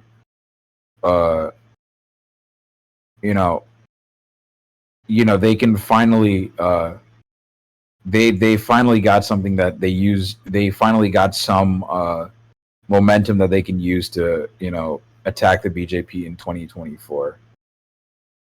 So Does it look like they are doing that, or are they sitting on their laurels and just like, are they taking the wrong messages, or is it too No. soon to tell? I think it's definitely too soon to tell, but I don't think that's the case, and I'll tell you why. Okay. Because in all of this, it was basically kind of like Rahul Gandhi shut up, right? Rahul Gandhi kind of took a back seat to all of this, because usually when Rahul Gandhi gets involved in this, it's usually disaster. It was the new president of Congress, Mallikarjun Kharge, who comes from a Dalit background, that was able to mobilize the Dalit supporters or the Dalits in Karnataka just to vote Congress, right? And on top of that, because he's basically the guy that's running everything, I think Mallikarjun Kharge I think he's he's harder to discredit, let's put it that way. Mallikarjun Kharge is a much harder candidate to discredit than Rahul Gandhi is. Because Mallikarjun Kharge comes from a marginalized background. He comes from a Dalit background. So it's going to be harder for the BJP to weaponize that stuff against him, right? They can't be like, oh, well, Rahul's a privileged white, he's a privileged boy or whatever. They can't say Mallikarjun is a privileged boy or whatever. He's not. And Mallikarjun Kharge is also from Karnataka. So the fact that the Congress president is from Karnataka also helped a lot. But I think the current management under Congress is much more serious. I think the fact that Mallikarjun Kharge is the guy that's running things right now, I think the electoral strategies of Congress are a lot more serious. And I think they're a lot less, what do you call them? I guess they were a lot less, what's the word I'm looking for? Fire at the hip, or it was less basically just like incompetent. That's the best way to put it. Incompetent. It's much less incompetent under Mallikarjun Kharge because he's a shrewd politician. He knows exactly what he's doing. Okay. So I like, again, I wouldn't hope for Congress winning a majority 2024. That's impossible. But what Congress may be able to do, if they play their cards right, is they will be able to deny BJP the majority in 2024. And if that's the case, GG. It's like, but even then, like, the BJP is doing whatever they can to like hold on to power. Like, they're building a new parliament building with more representation from the north, which with more seats, right? They're building a parliament building with more seats, which coincidentally translates to more seats from the north, which are more BJP controlled. So effectively, they're trying to continue their power in those regions. But I think the best way of going about it is, I think even then it's going to be like, as long as Congress plays their cards right in 2024, if they get into the right coalitions and they allow like other parties to do the right thing and they take down the BJP, then Congress may be able to deny the BJP a majority. They may be able to do that. And then, like, Congress ended up, kind of like resting on their laurels, right? Like, because they've been involved in the process and had such, like, presence in government for so long that they kind of got, lazy and lackadaisical. Do you think that this Karnataka election is a turning point for that, and that they might get their shit together and reformat themselves? Or I think this is a perfect indication of, like, okay, they mean business. Nice. I think this is an indication that they mean business and they're not fucking around. Like, because there's a lot of internal. I mean, there's like a lot of like fight. There's a lot of like sort of, you know, not infighting, but there's some sort of like kind of internal division a little bit in the Congress party between the current chief minister Siddaramaiah and DK Shivakumar. But I think that's largely been settled because they know. I think Congress this time is very serious about getting rid of the BJP, and with the right leader in power, I think they have demonstrated that they are good at playing electoral. Because Congress is good at playing electoral politics when it wants to. They are perfectly capable of doing what they want when they want to, but you know, not all the time. But I think this is a perfect example of.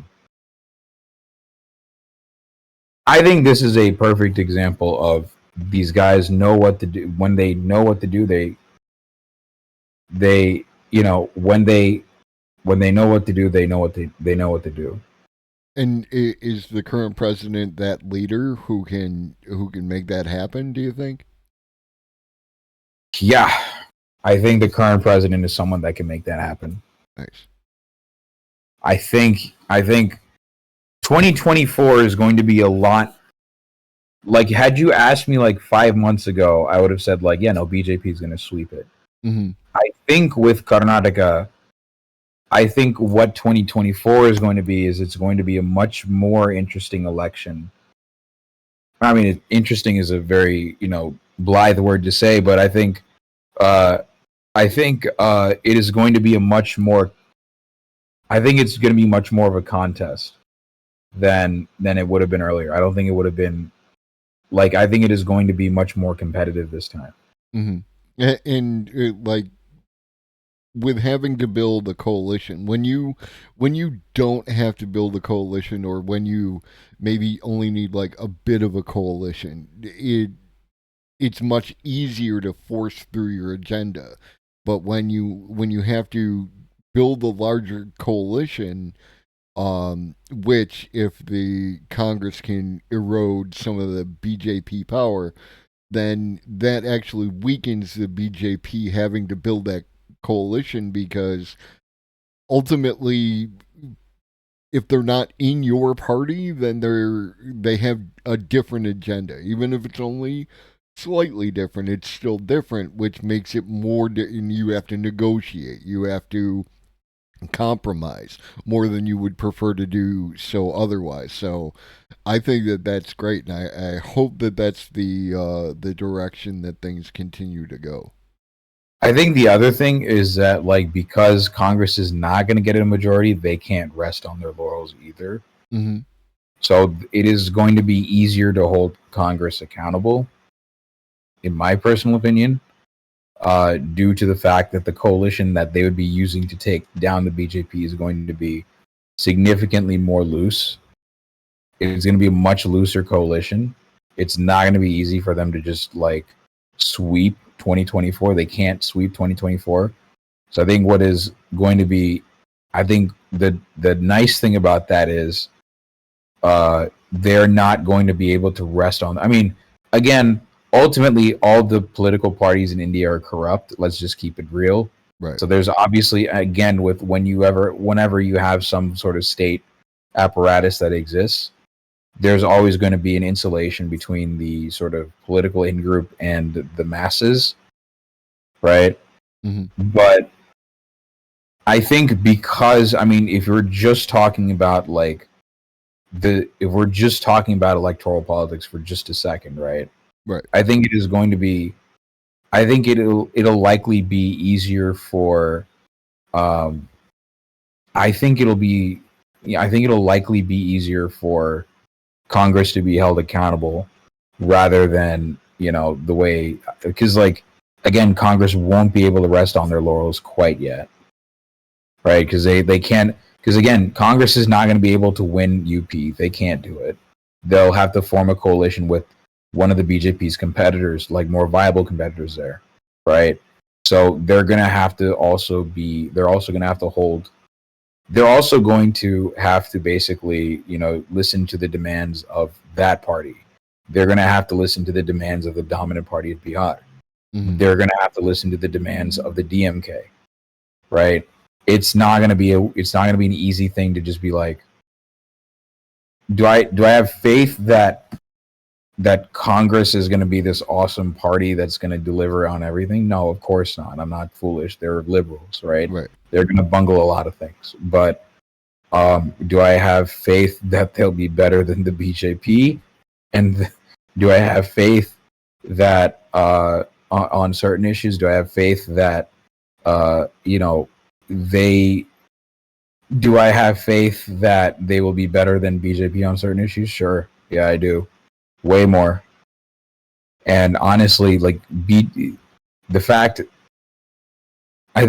that India has descended this far into fascism, and like we have to hope that Congress basically wins in order to just like if Congress wins, they have like the first mandate is to outright ban the RSS. They have to ban the RSS, not even a question. Like the RSS is too dangerous. They have to ban, what do you call them? You have to ban, what was the name? RSS, VHP, Bajrang Dal, all these fucking Hindu extremist organizations, ban them immediately. Right. Because they're too dangerous. They're literally too dangerous. They're killing people on the streets. Yeah, it's the paradox of tolerance to the extreme. Like you have to get rid of. If they're killing people, that should be illegal, and we should take steps. And if that means outlawing the organization and removing all aspects of it, then that's just what you have to do. And let's see if they can get it done, right? Yeah. I mean, I feel like Congress is gonna somehow bungle that at some point, but I have like zero confidence in Congress generally speaking. Right. But because Congress always finds a way to bungle things, but I'm holding out hope. I'm holding out hope that they, I'm holding out hope that they know what they're doing. Yeah, no, I'm with you. I mean, we got the Democrats and the Republicans, and the Democrats. It's like, okay, this is an easy clap, just execute, and then they don't, and it's like, you're killing me. You're absolutely killing me. Like and this is the same thing. The world, the world around is like. People who overly rely on the system to save itself are an easy target for fascists. Like, I described it to my wife the other day as I'm a 99%er. It's like, I'm not an absolutist. There is always going to be some extreme that you just have to deal with, and that is, you have to understand that at some points in time you're going to have to step up and do the right thing and mobilize your people and organize and get it done, because the fascists don't care. They absolutely do not give a shit. The only thing they want to do is be in power and have their in-group in power and do terrible things to the people that they regard as the out-group. And you need to do what you have to do in those circumstances. Yeah, you gotta make sure that they don't get power. You have to remove them from power. That's what you need to do. Yes. Yeah, that sometimes you gotta, sometimes you just gotta. I've always been the sort of guy that's always advocated for real change always comes from the fucking ground. It never comes from the top. It never comes from we're not going to defeat Hindu nationalism with the defeat of Congress. Congress defeating even if this is supposing Congress even beats oh, by the way, speaking of I'll get to that in a second, but even supposing that Congress defeats BJP, we're obviously not. It's not the end all be all. We're not done with it yet, right? You have to make sure that we de-radicalize. You know, for example, like I think we have to help people de-radicalize their communities. For example, the coastal areas of Karnataka are still BJP controlled, right? And the reason is the BJP has appropriated a lot of the native Tulu culture, and they've basically incorporated them into the Hindutva fold, into the Hindu nationalist fold. So if you want to stop that, you have to de-radicalize that sort of community in that sense, right? Right. You have to have people within that community that are like, all right, this is what needs to be done. Like, you're like, this is how we've been taken advantage of, that sort of thing.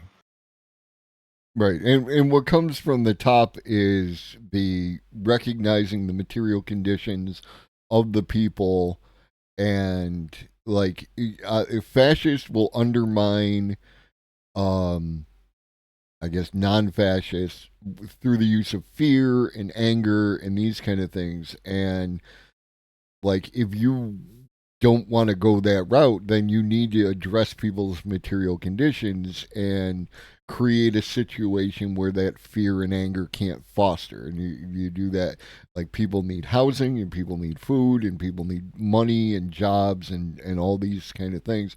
And that's what comes from the top. And then from the bottom is like people, you know, understanding the other way, the non-fascist way, and like, this is what we can do, and we look out for each other, we organize together, and we address our concerns on the bottom, and we organize together to tell the people who can, you know, who control the levers of economic power, okay, this is what we need, and you need to give it to us.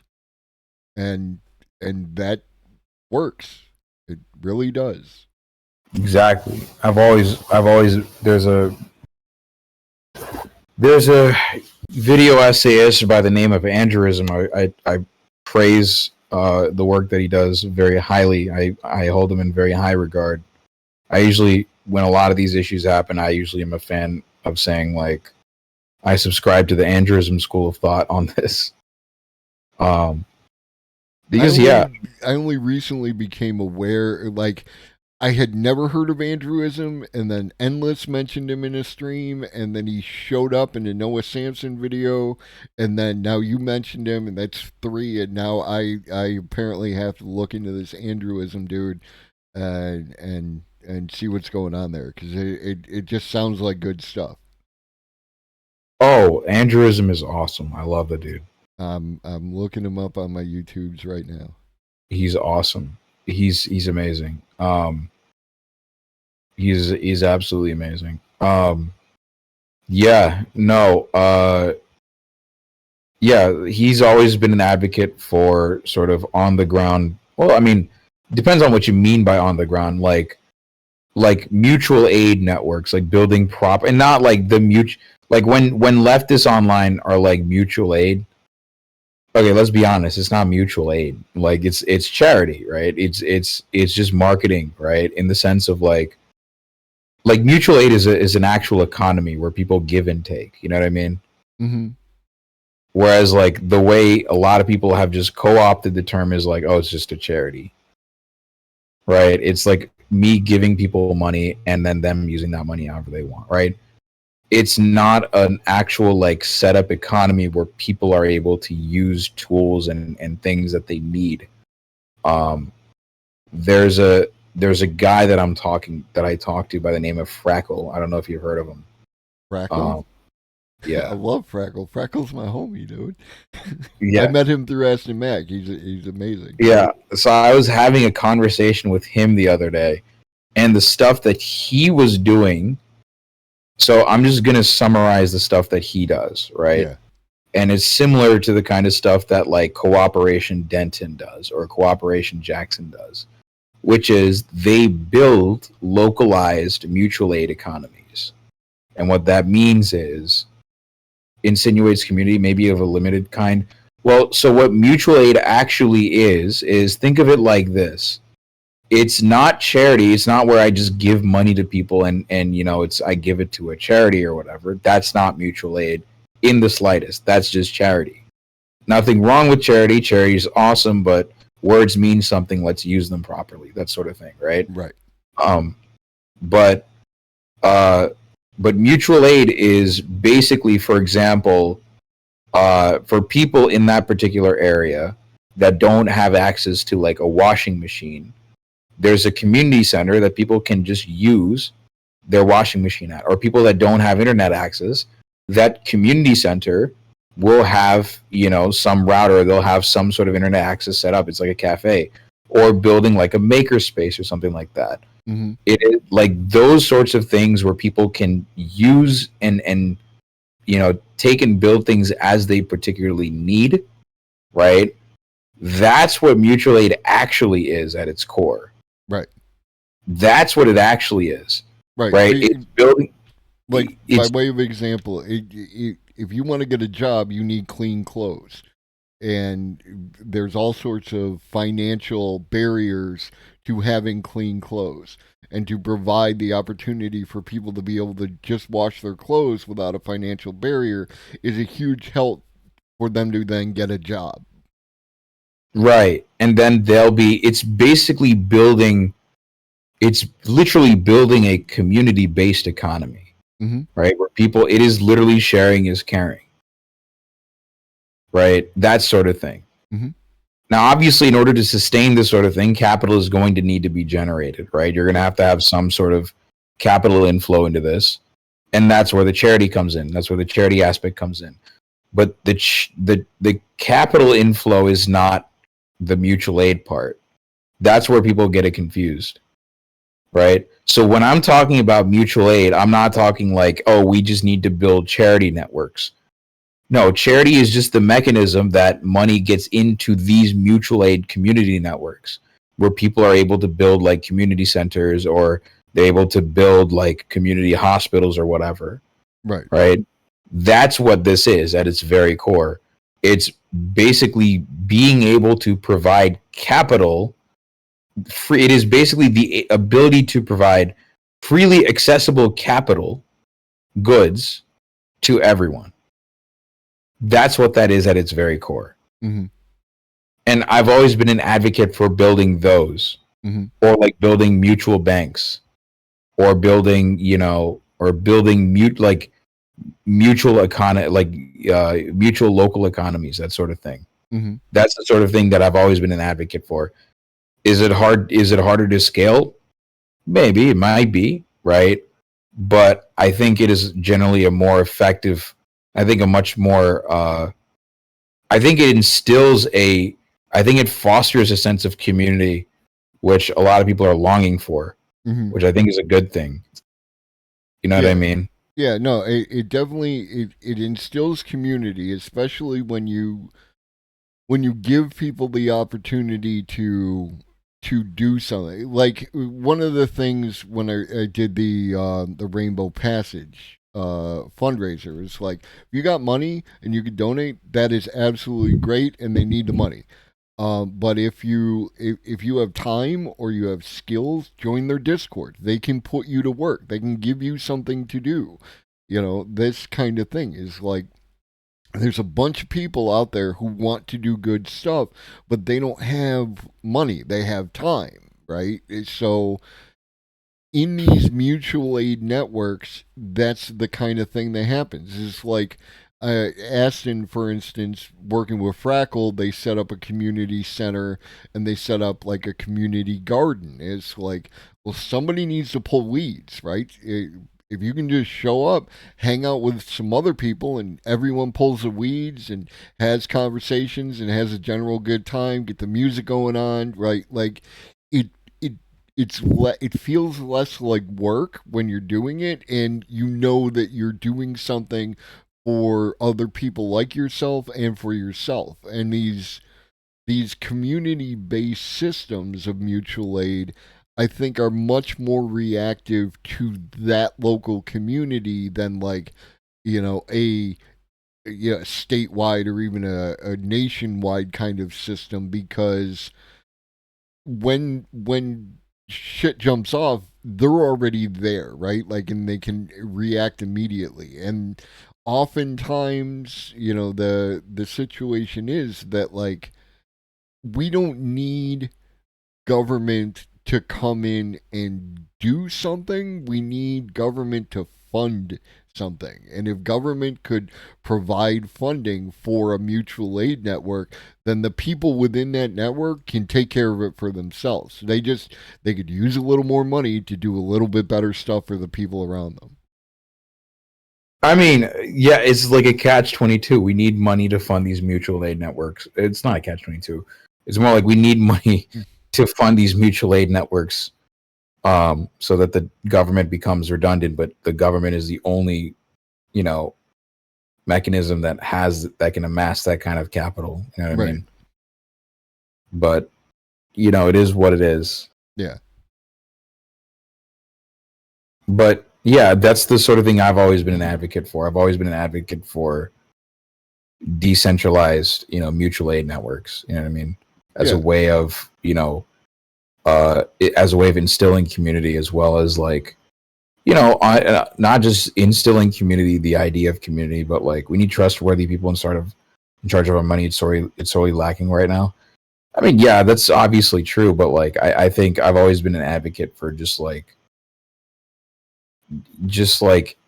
if you want to build trust within a group of people, I think the best way of going forward is building these localized networks and stuff. And I think that's the best. I've always been an advocate for that. Yeah. And I think, go ahead. Oh, you just like, you get more people value their space and their community more when they are personally involved in it. It's like if I go to the park, I happen to be in a region that has a whole bunch of different state parks because the People's Republic of New York is good for that kind of shit.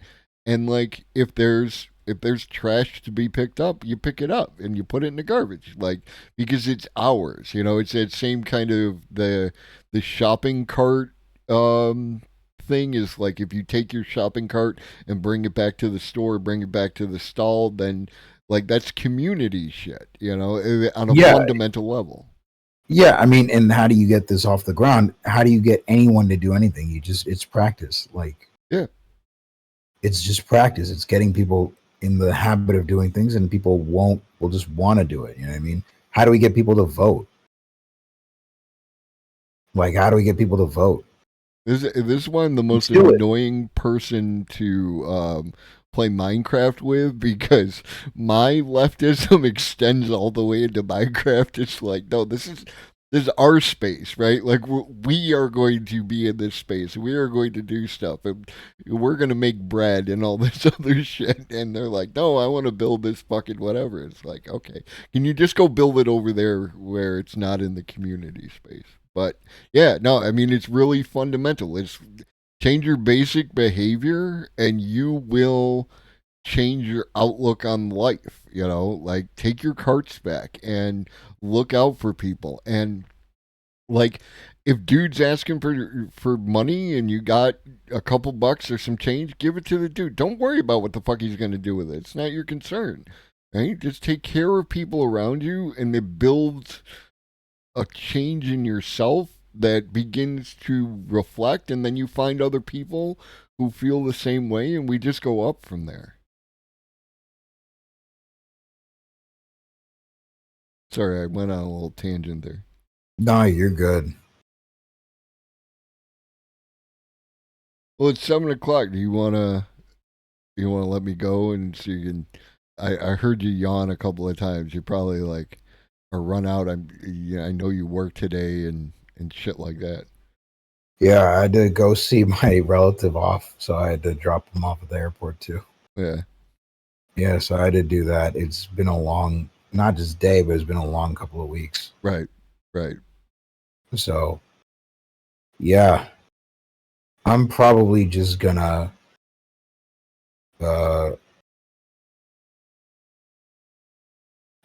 I'm probably just gonna relax. Yeah. Yeah. No, for anybody in the chat, if you don't follow Arun, you should absolutely follow Arun. He is one of the members of the community type vibe that we're trying to build on Twitch, where we talk about real stuff. We don't do goofy shit. We don't do drama shit. We don't, The funny thing is, like, I don't think I've ever covered drama at all on my channel. Right. I have never covered drama on my channel. It's such a fucking waste of time. Yeah, because it's like I have like 5 hours to do it. Why the fuck do I give a shit about like whatever some streamer said about whatever what streamer X said about streamer Y? Why the fuck do I give a shit? Yeah, and if you watch it, like, I'm perpetually online, terminally online. I'm on Twitter a whole lot. And I have to hear about this from a lot of people. Trust me. And so Like, I watch the cycles, right? Like everything quiets down, and then I wait for one of the big names to pop off with some fucked up comment about something, and it's like, oh, this is what we're gonna talk about for the next 2 goddamn weeks. And it's like Discourse. Oh, that's how discourse works. Yeah. It's super easy to start it. Yeah. Like, it's super easy to start Twitter discourse. You just say some weird shit on Twitter, and then you get everyone angry, and then boom. Right. You either manage to divide the internet for a little bit, or you manage to basically split. You manage to become the public enemy number one. You know what I mean? Right. And then It's very easy to do it. now people who were totally chill with each other like 3 weeks ago, now they're fucking eternal enemies and blocking each other and going on tirades on their fucking channels. And it's like, can we just fucking not? Let's talk about real shit. Let us talk about real shit. No, I have been. Let's put it this way: there are certain times where I have been dragged into drama on Twitter, Mm-hmm. but that's because there were people literally spreading lies about me just out of pocket. Right. Like, there were like you saw that one time where like this one person was literally calling me like a Nazi or whatever, or some shit like that. Yeah.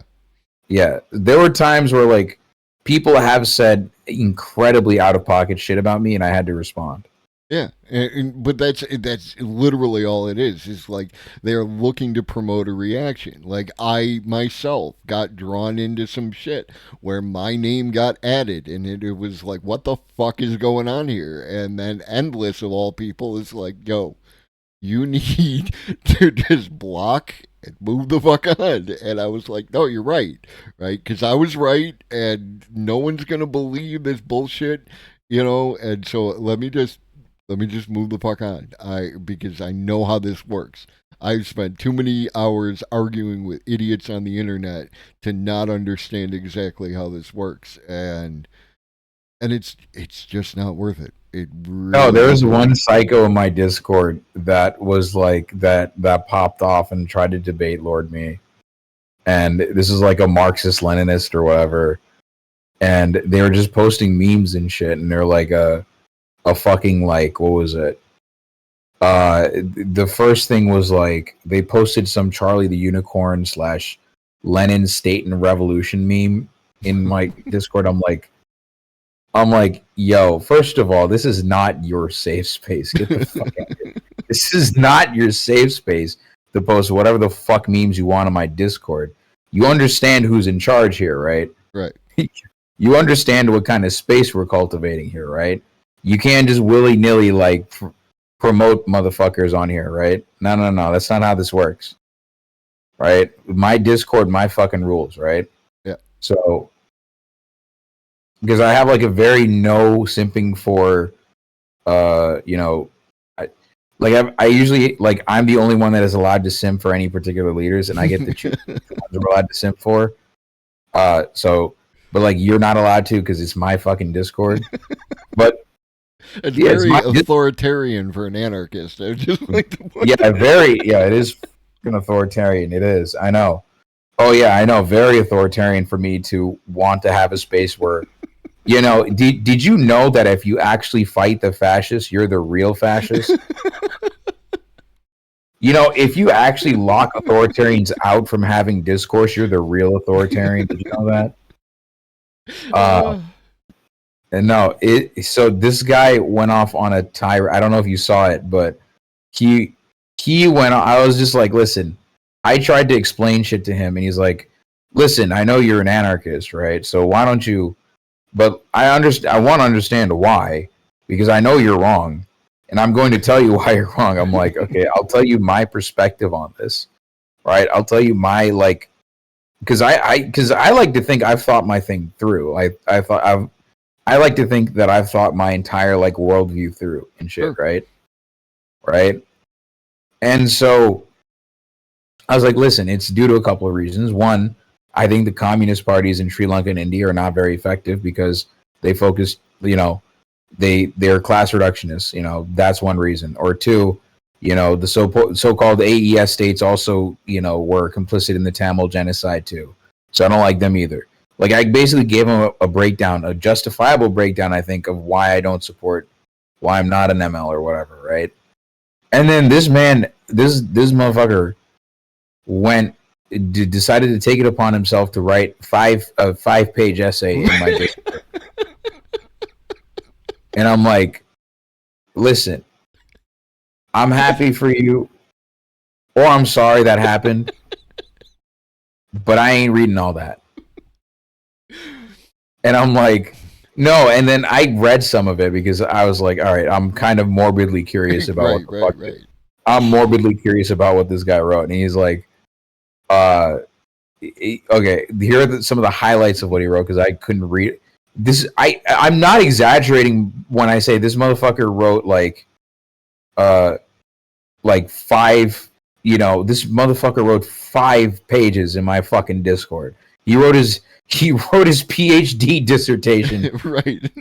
He wrote his PhD dissertation in my fucking Discord. Right? They wrote their PhD dissertation in my fucking Discord. I'm like, all right, dude. Here are some of the highlights of that shit. One of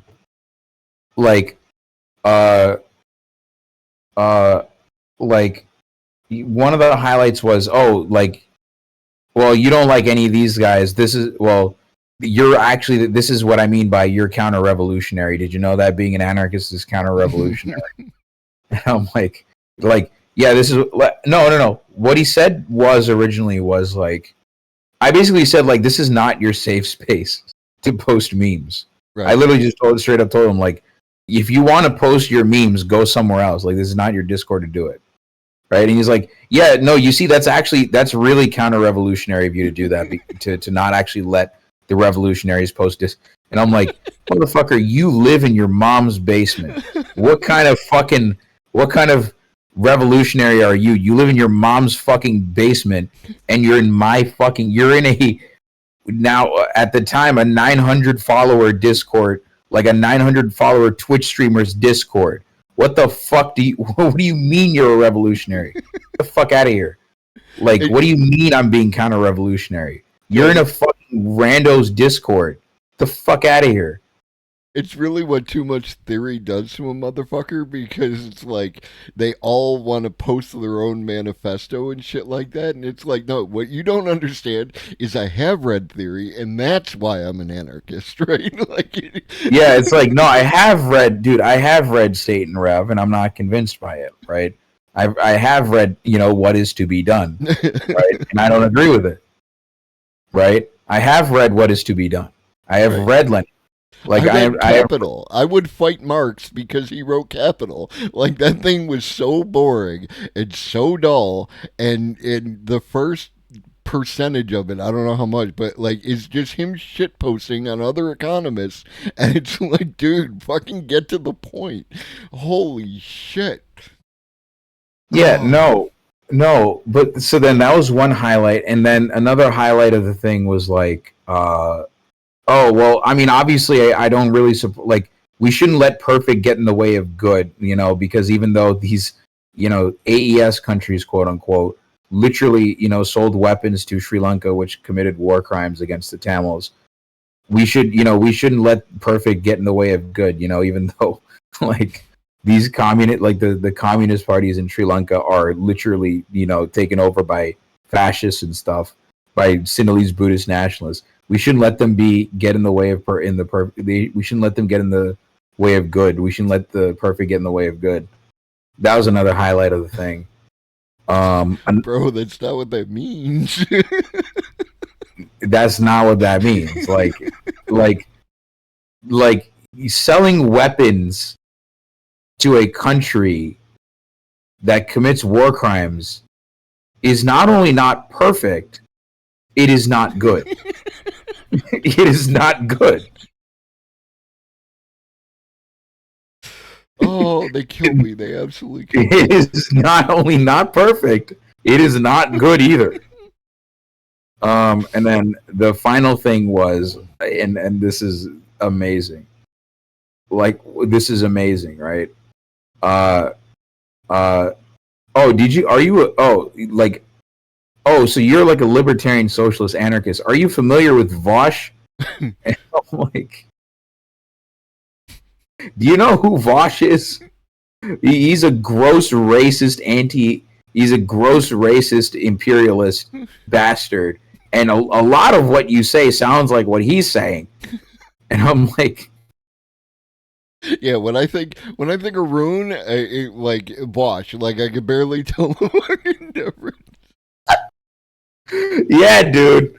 Yeah, I'm exactly like Vosh. Yeah, dude. Yeah, exactly. The resemblance is uncanny. It's amazing. I'm like, dude, what the fuck? Like, first of all, this dude does not hang around a lot of anarchists. I can tell, because most of the anarchists I know fucking hate Vosh. Right. They hate Vosh. So like, he doesn't know shit. That's number one. And then the second thing is like, yeah, this dude doesn't hang around schools or books either. No, the problem is he does hang around. Well, he doesn't hang around books. He doesn't really.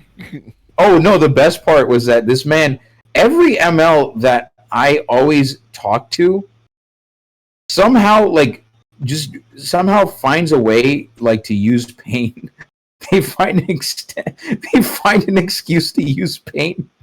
Take a screen cap of that, like just make some makeshift diagram, screen cap that and put it in the fucking Discord.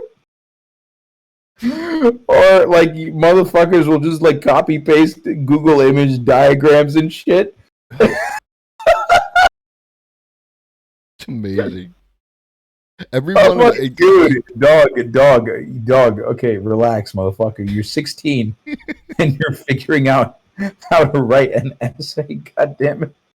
Right, you're not the main character of the revolution. You've got the hero complex going on, and that never works out. And you're never gonna be fucking Lenin. You're never gonna be Lenin. You're never gonna be Lenin. You're not gonna be fucking. You're not gonna be. You're not gonna be fucking Che Guevara. Like, get the fuck out of here with that shit. Yeah. Like, I love these guys. They're like, once I stop taking these idiots, like, there's a guy on Twitter that, I mean, he's a ML, but like his entire profile pic is Commander Cobra. Okay. Oh yeah. Cobra Commander. Right. And I'm like, he literally tried to explain to me why Cobra Commander or G.I. Joe is an imperialist op. Right. And I'm like, motherfucker, who's watching G.I. Joe? Who watches G.I. Joe? Who the fuck who watches G.I. Joe to begin with? Right. Like, and like, I grew up watching G.I. Joe because I wanted to watch Robotech, but my sister wanted to watch G.I. Joe, and my father made me watch G.I. Joe. And yeah, it is pro-American fucking propaganda, but at the same time, Cobra was like definitively evil. Like they created a weather machine in order to, threaten the earth. It doesn't matter that G.I. Joe is American imperialism. Cobra's still bad. It's like, it's not even that. Like, you don't even have to go that far. It's like, who is these days watching G.I. Joe compared to like Right. like compared to like Deadpool? Like, oh god. But I love these guys because they're fucking characters. Yeah. The only thing it like the They're Maoists are also my favorite like group of people because they're absolutely batshit crazy. Yeah. Like they're characters. Like there was one Maoist that called me a coconut in Oscord because he got mad. Oh my god. I was just like, yeah, no, because I was like, yeah, the Maoists in India are like also like they're also filled with upper caste too. Like they're not that special or whatever. Right. And he took special offense to that.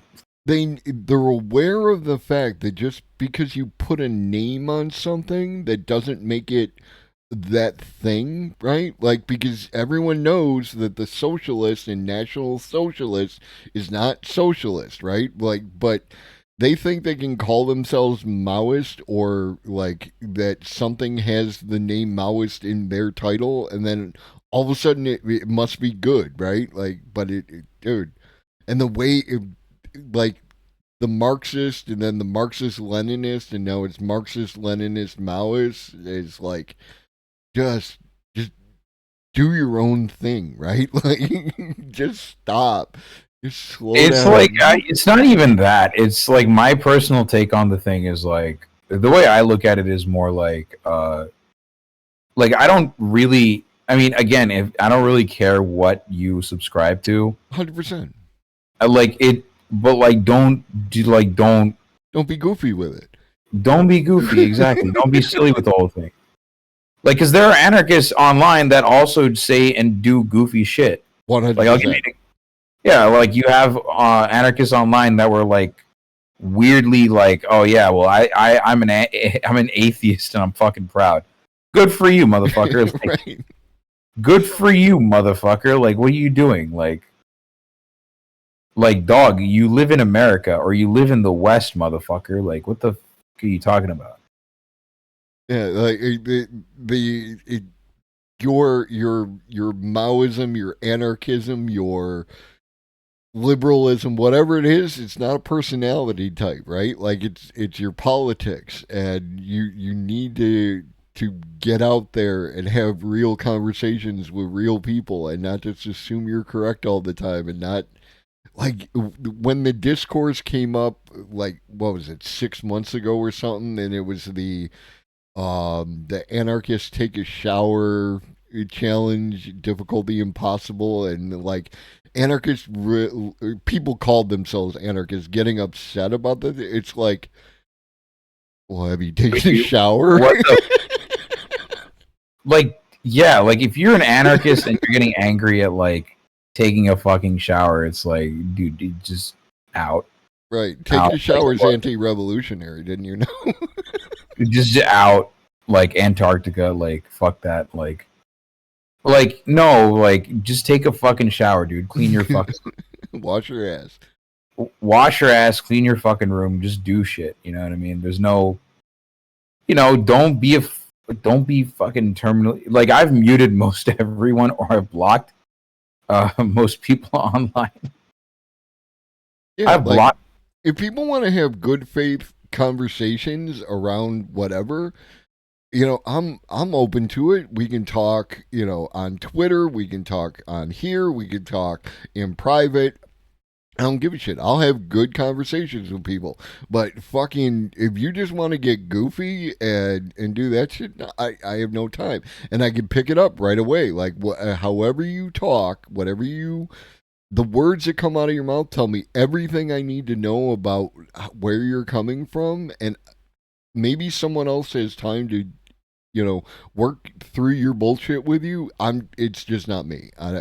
I'll just mute you or block you and move the fuck on with my life. Exactly. That's the way I look at this stuff. That's the way I look at like this stuff. Like, are you going to be doing good work on that? Because ultimately, doesn't matter what you label yourself, right? It really doesn't matter what the fuck you label yourself, right? Because ultimately, I'm right in that the best change always comes from the ground up, and it's always going to come from the ground up, and it happens to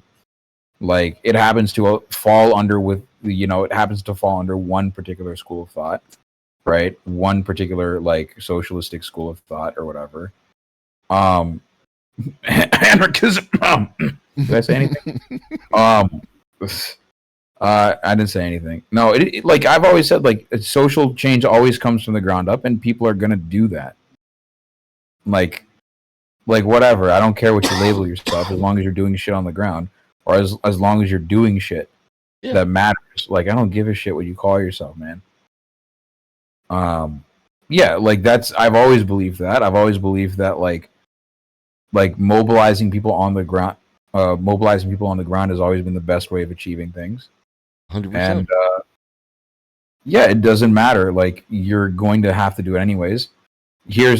I'll be like, oh, here's some theory, by the way, that explains why, on the ground change is the best. And here's some actionable items like building mutual aid networks or building mutual banks or something called prefiguration. That'll always be like, here, take a look at, these guys. Take a look at Andrewism. Highly recommend this guy. Right. I'll always be nudging people in that direction. But like, I mean, to me, as long as you're like for example, I give the CPIM in India a lot of shit for being casteist, but I don't give the CPIM in Tamil Nadu that much shit. And I don't give them that much shit in Tamil Nadu. You want to know why? Because CPIM they're doing shit. They're actually advocating for the rights of Adivasis, of indigenous people in Tamil Nadu and Dalit people in Tamil Nadu. They're actually, well, not Dalit people, but mostly indigenous people, right? They're actually advocating for people. They're doing actual on the ground activism. So I don't shit on them too much. Right. I might disagree with them on a lot of things. I vehemently disagree with the fact that they supported the IPKF entering Sri Lanka. Vehemently disagree with them on that, but I'm not gonna, judge them for doing good work. You know? Like I'm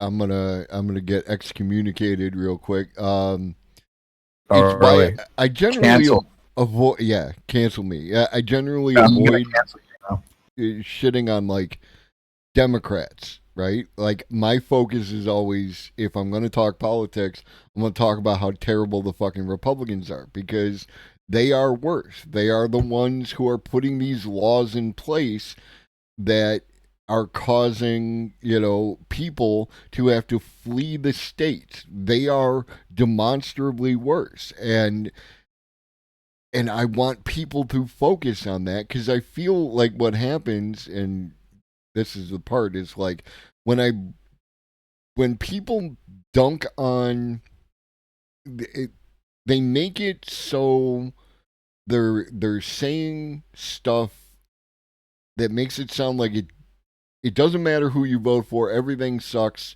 so you shouldn't vote. And then they want to prevent Republican policies, which are demonstrably worse. And the only way to do that is like through electoralism or, revolution, but you're not set up for that, right? So it's got to be electoralism, at least tomorrow. It's got to be electoralism. And then it's like, but you've already undermined the people who are in the best position to eliminate those that you're in opposition to, right? Like, and that's where I come down on it. It's like that kind of thing. But I just focus on the thing that's like the most important at that point in time. And the most important is getting rid of every fucking Republican, or at least to the point where they're no longer a viable party. And then we'll deal with the Democrats, right? I think, okay, so I'm actually going to disagree with you on this. It's about goddamn time. I think I'm going to disagree with you on this. Yeah, no, we've been in agreement for far too long. We need to have some tension. Here we go. Drama. Fire it up. No, drama. Let's go. No. Here's where I disagree. I think I think the big difference here is that I think the thing to keep in mind is that the Democrats are in power at the national level. So if anyone has a particular mandate to be like, yo, what the Republicans are doing is whack, and if anyone has a mandate to actually stop this, it's the Democrats that are in power. It's Biden that's in power. And in my opinion, I don't think he's done a satisfactory job of actually fighting these anti-trans bills. He hasn't done a satisfactory job of it. So I think the frustration is towards the Democrats, which are supposed to be the more progressive party, I think, is when they're not doing the thing that they're supposed to do. I think is an understandable anger. It's an anger that I have, right? Oh, but completely. It's an anger that I have. So I don't blame anyone for criticizing the Democrats at all. The Democrats are useless. They're not doing exactly what, like, they're not doing what we fucking elected them to do, right? They're doing what their donors have put them in place to do, right? Mm-hmm. That's the better. But no, my like, I agree in that. I agree in that we have to, like, 1,000%. You know, I think we have to 1,000% like focus on the Republicans. I agree with that, but at the same time, like, these guys have political power. They do. They have political power that they're not weaponizing against the Republicans because they are weak. 100%. So that's like, so I like, yeah, exactly. Like, Biden refuses to wield power. Exactly. Like, you can't have progress without leveraging said power. Exactly. He's not gonna do it because he's a liberal, and he's not gonna actually do it, right? Mm-hmm.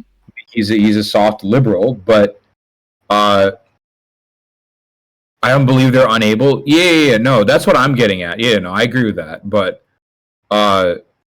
no, it's not that they're unable. They're not willing to. They don't have. There's inertia. There's an unwilling. I think the people at the grassroots level need to find. Oh, you're getting caught up with my chat, and they will derail you. No. I've been reading chat for a while. No, no. So I understand the anger towards the Democrats, and I tend to agree with that anger. I like, again, I think the Democrats suck at actually handling. You know, this is, you know, also, by the way, hearing me talk about American politics is a rarity, by the way. Mm-hmm. Just, I want everyone to take that in for a second. You are never going to hear me talk about American politics on my channel. This never happens. Right. Like, just, this is like, if you're wondering how caught up I am on American politics, or like how well I follow American politics, this should give you an idea. Right? Like, you have, I just wanted everyone to take that in. I never talk about American politics, but yeah, no, the fact that, you know, anti-trans bills are being passed all across the country, and there really hasn't been a strong enough message coming out from the Democrats, other than from, you know, the squad that has always been, like, you know, progressive, you know, AOC that has been really progressive in comparison to Biden. There hasn't really been any strong messaging from the Democratic Party brass. Mm-hmm. And the reason is they quite frankly don't give a shit. They don't give a shit about trans people. And they're too old to give a shit about the consequences of overturning abortion, of overturning abortion rights. They're too comfortable to give a shit. And also, like, the real reason is their class privilege. Like, it's their class privilege that they're safe from, right? No matter what happens, they're above the law. They'll be able to get, you know, they're above the law. They'll be able to get an abortion if need be. I mean, they're much older, so not likely, but if they need to get an abortion, they'll be able to get one. Right? If Marjorie Taylor Greene needs to get a fucking abortion, because we know for a fact half the motherfuckers that in the Republican Party that are, you know, anti-abortion, especially the women, the women Republicans, you know, half of those motherfuckers are going to get abortions on the side. And then when it comes to them, they'll be like, well, I needed it. For me, I needed it. You know, it was an emergency. But for you, no, you're a whore, or you're this, or you're that, or you're satanic, or whatever the fuck. Right. right? So I don't disagree with any of the things that you just said. I'm just saying that we as the citizenry have one mechanism, well, a couple different mechanisms of power. You can get out in the street and demonstrate, which has a certain value. Um, but it also has an issue of direct conflict with the mechanisms of state power in dealing with the cops and voting. Like, voting is one of the mechanisms of power that we as a citizenry can exert. And when it comes to that, messaging around getting people motivated to vote is, I feel, important. And if we could eliminate enough of the Republicans where they were no longer at that level of a viable national party, then at that point, the nature of American politics is a two-party system, but first past the post and all that. So a new party would take their place. And I don't believe that it would be a party, again, to the right of the Democrats. I believe it would be a party to the left of the Democrats, which is ideally what we would all like to see. And the way that you execute that is just by voting every Republican out of office that you can, is getting that, that particular mission accomplished.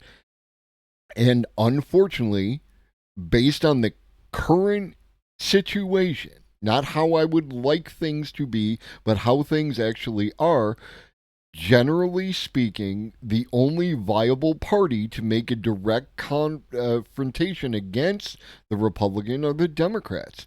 And then you can you can I really disagree with Clovis here, but whatever. Once you eliminate the Republicans, now you have the opportunity to have another party, which again I believe would be to the left of the Democrats. Like, this is what you can do, and I think an over accentuation on shitting on electoralism and shitting on well, I'm going to talk to you on Monday, Changebox, so we can segue into whatever. So just make notes of what you want to talk shit to me about, and we'll go from there. No, so I don't think I would generally agree with the sentiment that, like, you kind of want to pick the people that you want to fight against. If you have a chance to, like, think about it this way, right? Mm-hmm. The way I think about electoralism is this. Think of it like you get to choose which, you're in a boxing ring and you are a scrawny ass motherfucker, and you get to pick which of the two burly men you are going to fight, right? The, burly, roided out men that you're going to fight, Mm-hmm. right? And one of them is going to beat the shit out of you slightly less. Right. You know that they're going to beat the shit out of you slightly less. What do you like? Okay, you obviously now are gonna pick the lesser of the two evils. Like, that's obviously what's gonna happen, right? You obviously should pick the lesser of two evils. Like, I'm looking for a way to cheat immediately. No, I mean I agree with that sentiment, but no, I agree with. I mean, here's where I disagree. I think venting out your frustrations that electoralism isn't. I think, okay, here's what my take is.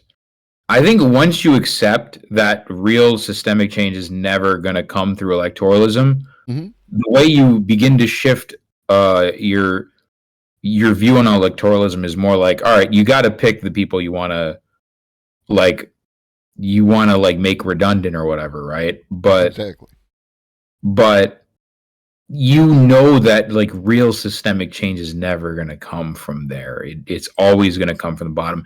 And I'm not talking about I'm not talking about just protesting.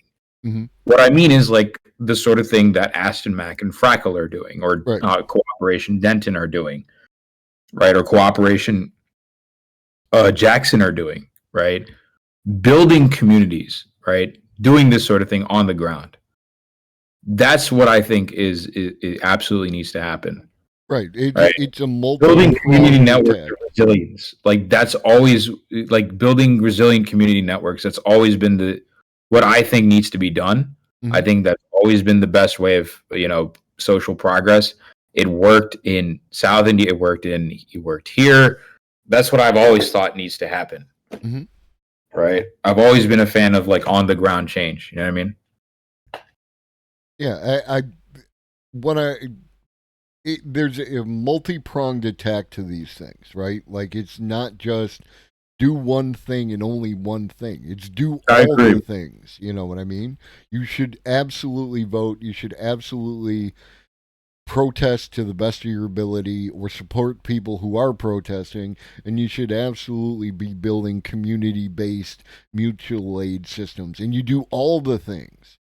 And I feel like there's an over accentuation because of how fucking disappointing the Democrats are all the goddamn time, that like there's an over accentuation of like there's no difference between the parties, or your vote doesn't matter, or any of that stuff, which psychologically, from a propaganda standpoint, causes people to not do one of the prongs, right? To not vote.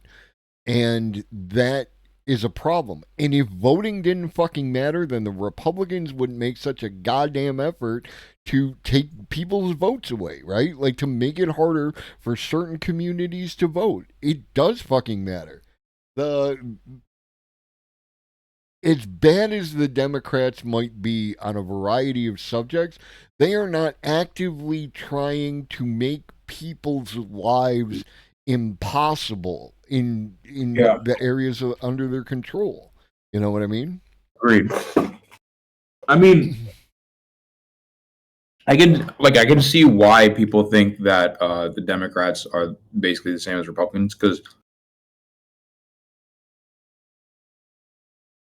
I think, especially when it comes to foreign policy, where the fuck did a date just fell somewhere? I don't know where it fell.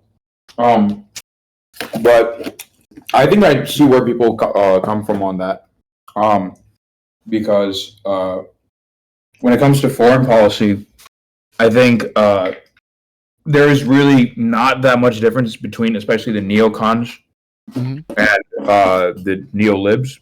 Mhm. I mean, they're both neolibs, but the neocons and the sort of standard mainline Democrats. I don't know. I like the way I just orient things is like I never saw the. I just don't think the what you're describing is like the overemphasis on like voting doesn't work. I don't really see that translate into anything among young people in that sense. Mhm. That's the reason why I'm not too harsh when like bigger streamers are like, oh, well, voting doesn't matter. It sucks. I don't blame you if you don't vote. Right? I don't get on people too harshly for that if they go ahead and say something like that, because I don't know, my personal like they're also not giving nearly enough pushback, so they're not marginally better. Yeah, I mean they are like, yeah, I agree that they're marginally better. But I guess the point that I'm trying to make is I don't blame people for saying like, oh well, voting doesn't matter, because like yeah, the Democrats are going to be disappointing on foreign policy. There almost is no difference, right? The Democrats and the Republicans did support the bombing of Iraq. Right. They both supported the invasion of Afghanistan. Both the Democrats and Republicans supported selling weapons to Sri Lanka, right? Right. So, yeah, on foreign policy, they're both ghouls. They're both horrific ghouls. I don't know. I'm not going to blame someone. I'm not going to be too harsh on someone that decides to be like, well, voting doesn't matter. Because one, I have never seen again, you got to remember who we're talking about. We're talking about like Twitch streamers. Like, even though like they're at the top of at the apex of Twitch, again, like at the end of the day, they're still Twitch streamers.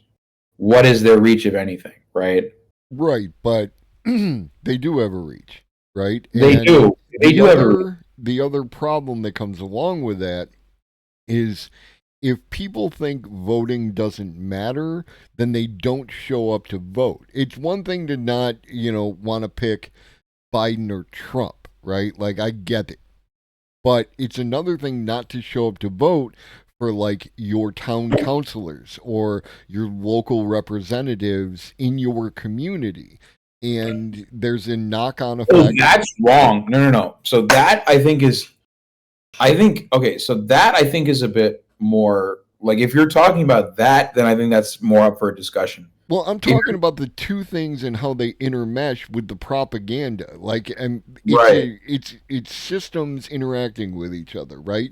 If you say it doesn't matter, then Democrats, Republicans are the same thing. Then when you go, to vote, and the one person will be a Democrat and the other person will be a Republican. Sorry to cut you off. That's work to ask people, dude. That's what you got to do, though. Like, what? Like, I'm sorry. Sometimes you just got to put in the work. Yeah. Like, yeah. Sometimes you just got to be like, yo, actually do your fucking homework. Yeah, like, do your homework right now. Like, go Google your fucking local representative. And vote for. I mean, I live in a solidly blue blue area. In New York. Yeah, exactly. But like, I don't have to worry about that shit for the most part because it's usually corporate Democrats that are gonna win, right? Mm-hmm. But no, it's like no. If you're talking about like, could streamers do better with like being. Like, could they do better with, like, saying, like, yo, like, elect better representatives at the local level, that sort of thing? Right? All capitalist states are red. Fucking Carpe. I mean, they're red, white, and blue, I would say. All capitalist states are red, white, and blue, you know what I mean? And actually every color. No, what was I going to say? Yeah, what I was going to say is like, yeah, I mean, my personal take on it is like, yeah, like if you're going to be like, don't vote for your local representative or like don't care about local politics or whatever. Well, I think that's way more like that's way more stupid. I understand. No one says. Where you're coming from. Yeah, no one says. Yeah, I know where you're coming from. Yeah. So like people will think like, oh, voting doesn't matter at the national level. So then, I think it doesn't even go that far. It's just voting doesn't matter. My vote doesn't count. No, that's what I mean. I know. Yeah, I know what you're saying, right? So like when people just say voting doesn't matter, people think like voting. What they really mean is like it doesn't matter who you vote for president, right? Or like doesn't matter all that much, right? But they take it as like, oh, I should never like vote. Right. It's not worth my time. It's not worth my time to actually look into my local representatives and see like, oh, who's doing this, who's doing that. Right. Like, yeah, you have to like, yeah, don't like people will think of it as like, yeah, don't vote down ballot at all. Like, don't do any of that shit. Which is this is a hard like don't like obviously you need to do like that your vote does absolutely matter at the local level for sure. Yeah, like people will which I think I understand on that. I understand your annoyance with I understand your annoyance with that. I completely get where you're coming from. Yeah, it's a knock-on effect of the propaganda that people put out. And I use propaganda in what it means and not as a pejorative. Like, but people say things and it has an effect. It means something, and it means something to the people you're talking to because they showed up. And the nature of people is the magic people on the magic box have some kind of authority, and I listen to what they say, and I either am here because I agree with them or I'm here because I want to argue with them, what have you. And when you have your position, you need to be more careful how you put things. Like any other Hey. shiny new toy, AI is ultimately Thank you, Carpet or and it will Changebox. reflect back exactly who we are. I think that like people just need to be more careful how they say things in order to make sure that the knock-on effects from what they're saying doesn't overflow into these things. You need to show up to vote. If you don't want to vote for president, then write in Bernie Sanders or Marianne Williamson or whatever your favorite person is. Go ahead and do that. But you need to be involved in Karl Marx. Vote for Karl Marx. But not Karl Marx. Karl Marx. Karl Marx. There needs to be an accentuation, like the idea that your vote absolutely matters. There's a variety of different things that that indicate that your vote matters, but it just matters doubly so, triply so on the local level. And people need to participate in the system in that regard. Like this especially goes along with what you're saying. You're building mutual networks. A person with a more leftist leaning, whatever that may be, has both more flexibility on a local level and more of a capacity to provide you with additional support and funding on that local level. So getting out the vote for those people is absolutely important. And that's my concern. I hear you on that. But we extended our wrap up 47 minutes beyond that, but it was fun. It was fun to to argue with you about something we disagree about. Yeah, I mean, I can see where you're coming from, and I totally understand. Like, yeah, don't be irresponsible with voting down ballot and stuff like that. But like I don't blame people for like saying voting sucks. Like, I understand. Like, I can see both sides to it. You know what I mean? I'm an adult and I go in with my eyes wide open. I understand why people feel the way that they do. I'm not naive to these kind of things. Yeah. Did you want to call me a slur real quick so that we can get clipped? I mean, chat finally got to hear me talk about American politics, which they never hear me talk about American politics. So yeah, this is a rare opportunity for chat. In case you were doubting whether I was actually on the left or not, you finally got to hear my actual takes on American politics and stuff. Just in case you were like doubtful that I was like somehow a secret transphobe or some shit.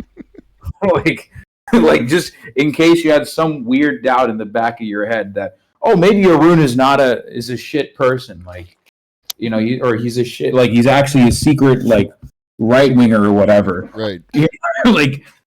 like he's a fucking Republican in disguise, and he just happens to have very good takes on India and Sri Lanka. Yeah, he's a secret neo-lib, and the fascists just go too far. Yeah, exactly. Like, in case you thought I was a secret neoliberal, you got to hear me talk about American politics, which you're probably not going to get this chance like in a while, because I know I do talk about it in like other people's chats, like Gremlo's chat and stuff, and I'll be like, oh, this sucks.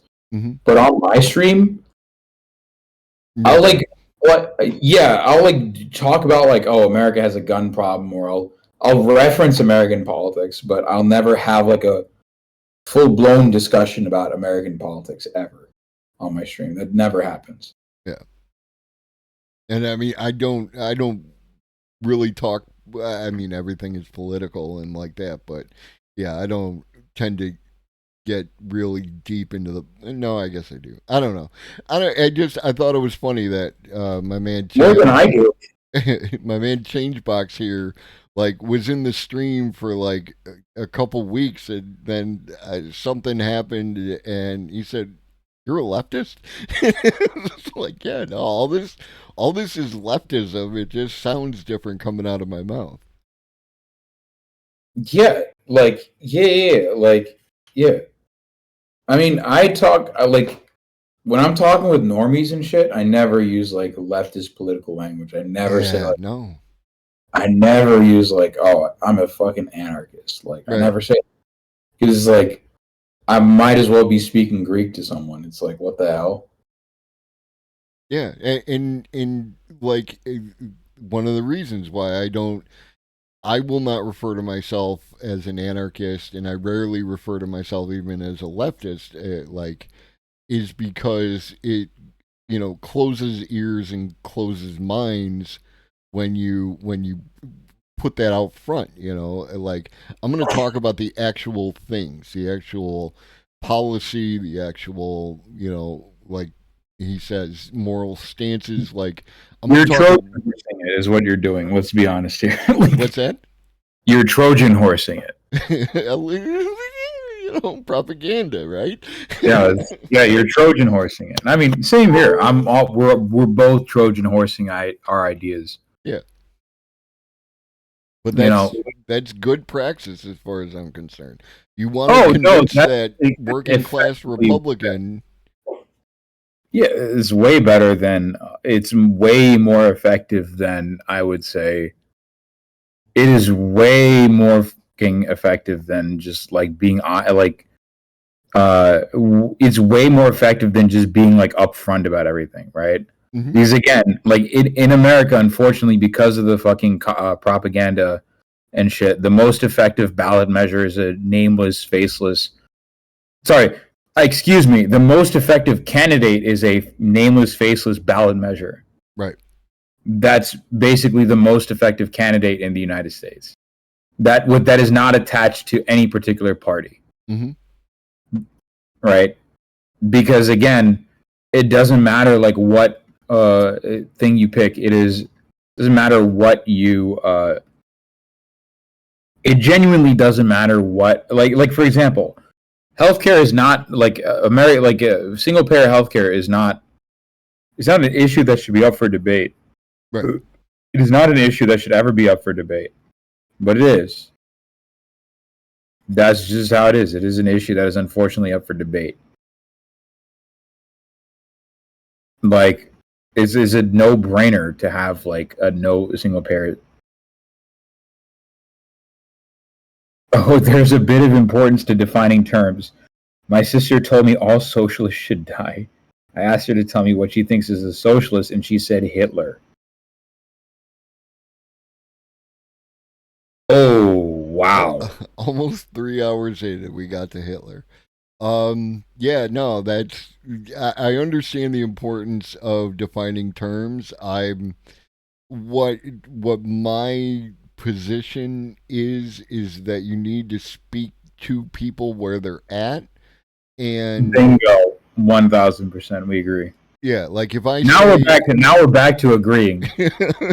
we're back to no good. We're back to no good agreements. Yep.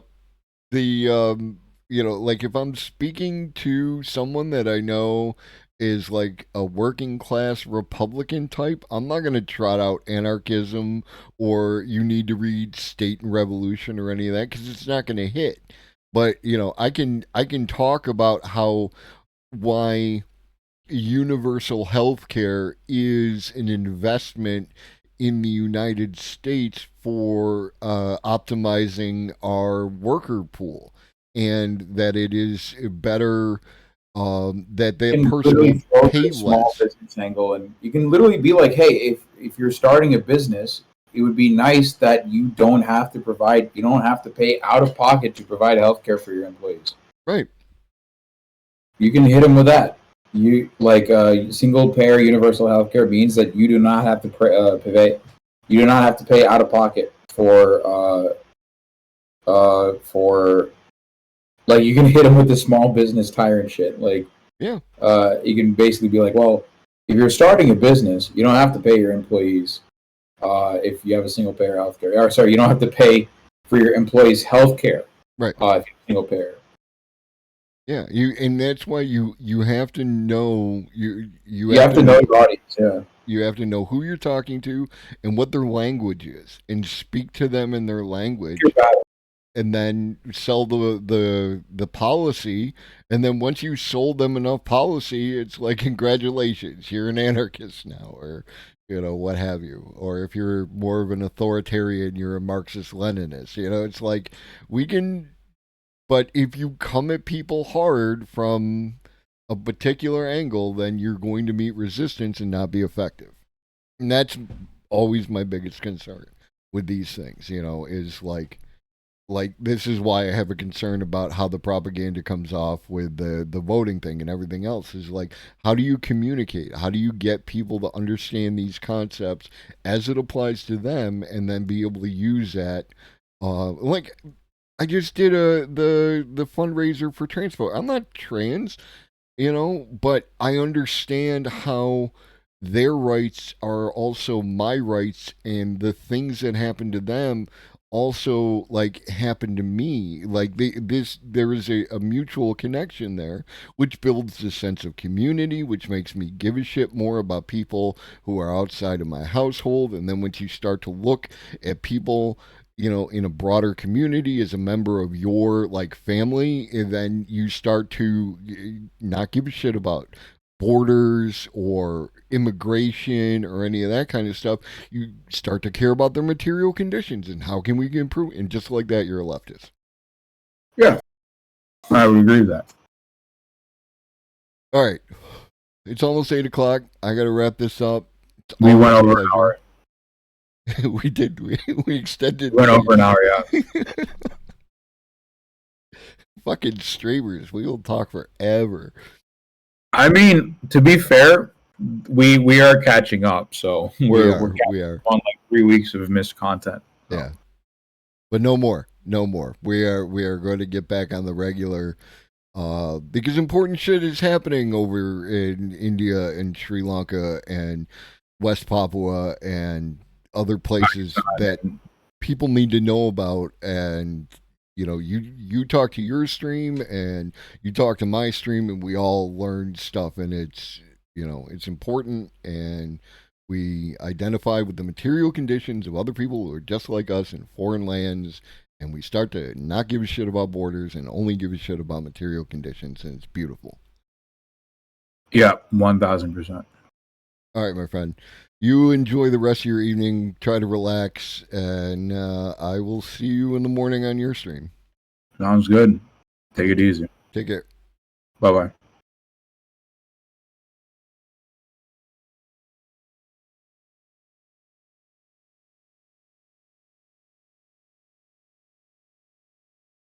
All right, folks. I hope you enjoyed that. I always love talking to Arun. He is one of my favorite people, and I think that I'm very okay. I'm an old dude on the internet who regards people in a fatherly way, and I am proud of my man. So put that in whatever context works for you, but it's fucking amazing. Who gotta raid somebody. You know what? We're gonna raid a relatively new streamer. They're a member of Gremlo's community. A few other communities. And they just got started relatively recently, so we're gonna go give them some support. So stick around for the raid, and do the things, do the likes, do the follows, and all that good stuff, and we'll give them that support. I will be back Monday with we're going to be talking with Changebox regarding AI and apparently also some politics. and like that. We'll see how that goes. It should be a good time. And again, like I'm more than willing to have a conversation with any of you. I appreciate my community. If you want to have a platform to flesh out an idea, you know, and you've been around here long enough to, you know, establish that you're not a goofy, then I have no problem putting you on. It's, you know, and we'll talk. We'll talk like regular people, which can be difficult when you're typing in chat. I get that. I appreciate all of you. Drink your water, eat some food, take your meds if you forgot. Shoggy loves you. So do I. Had a jazz bread.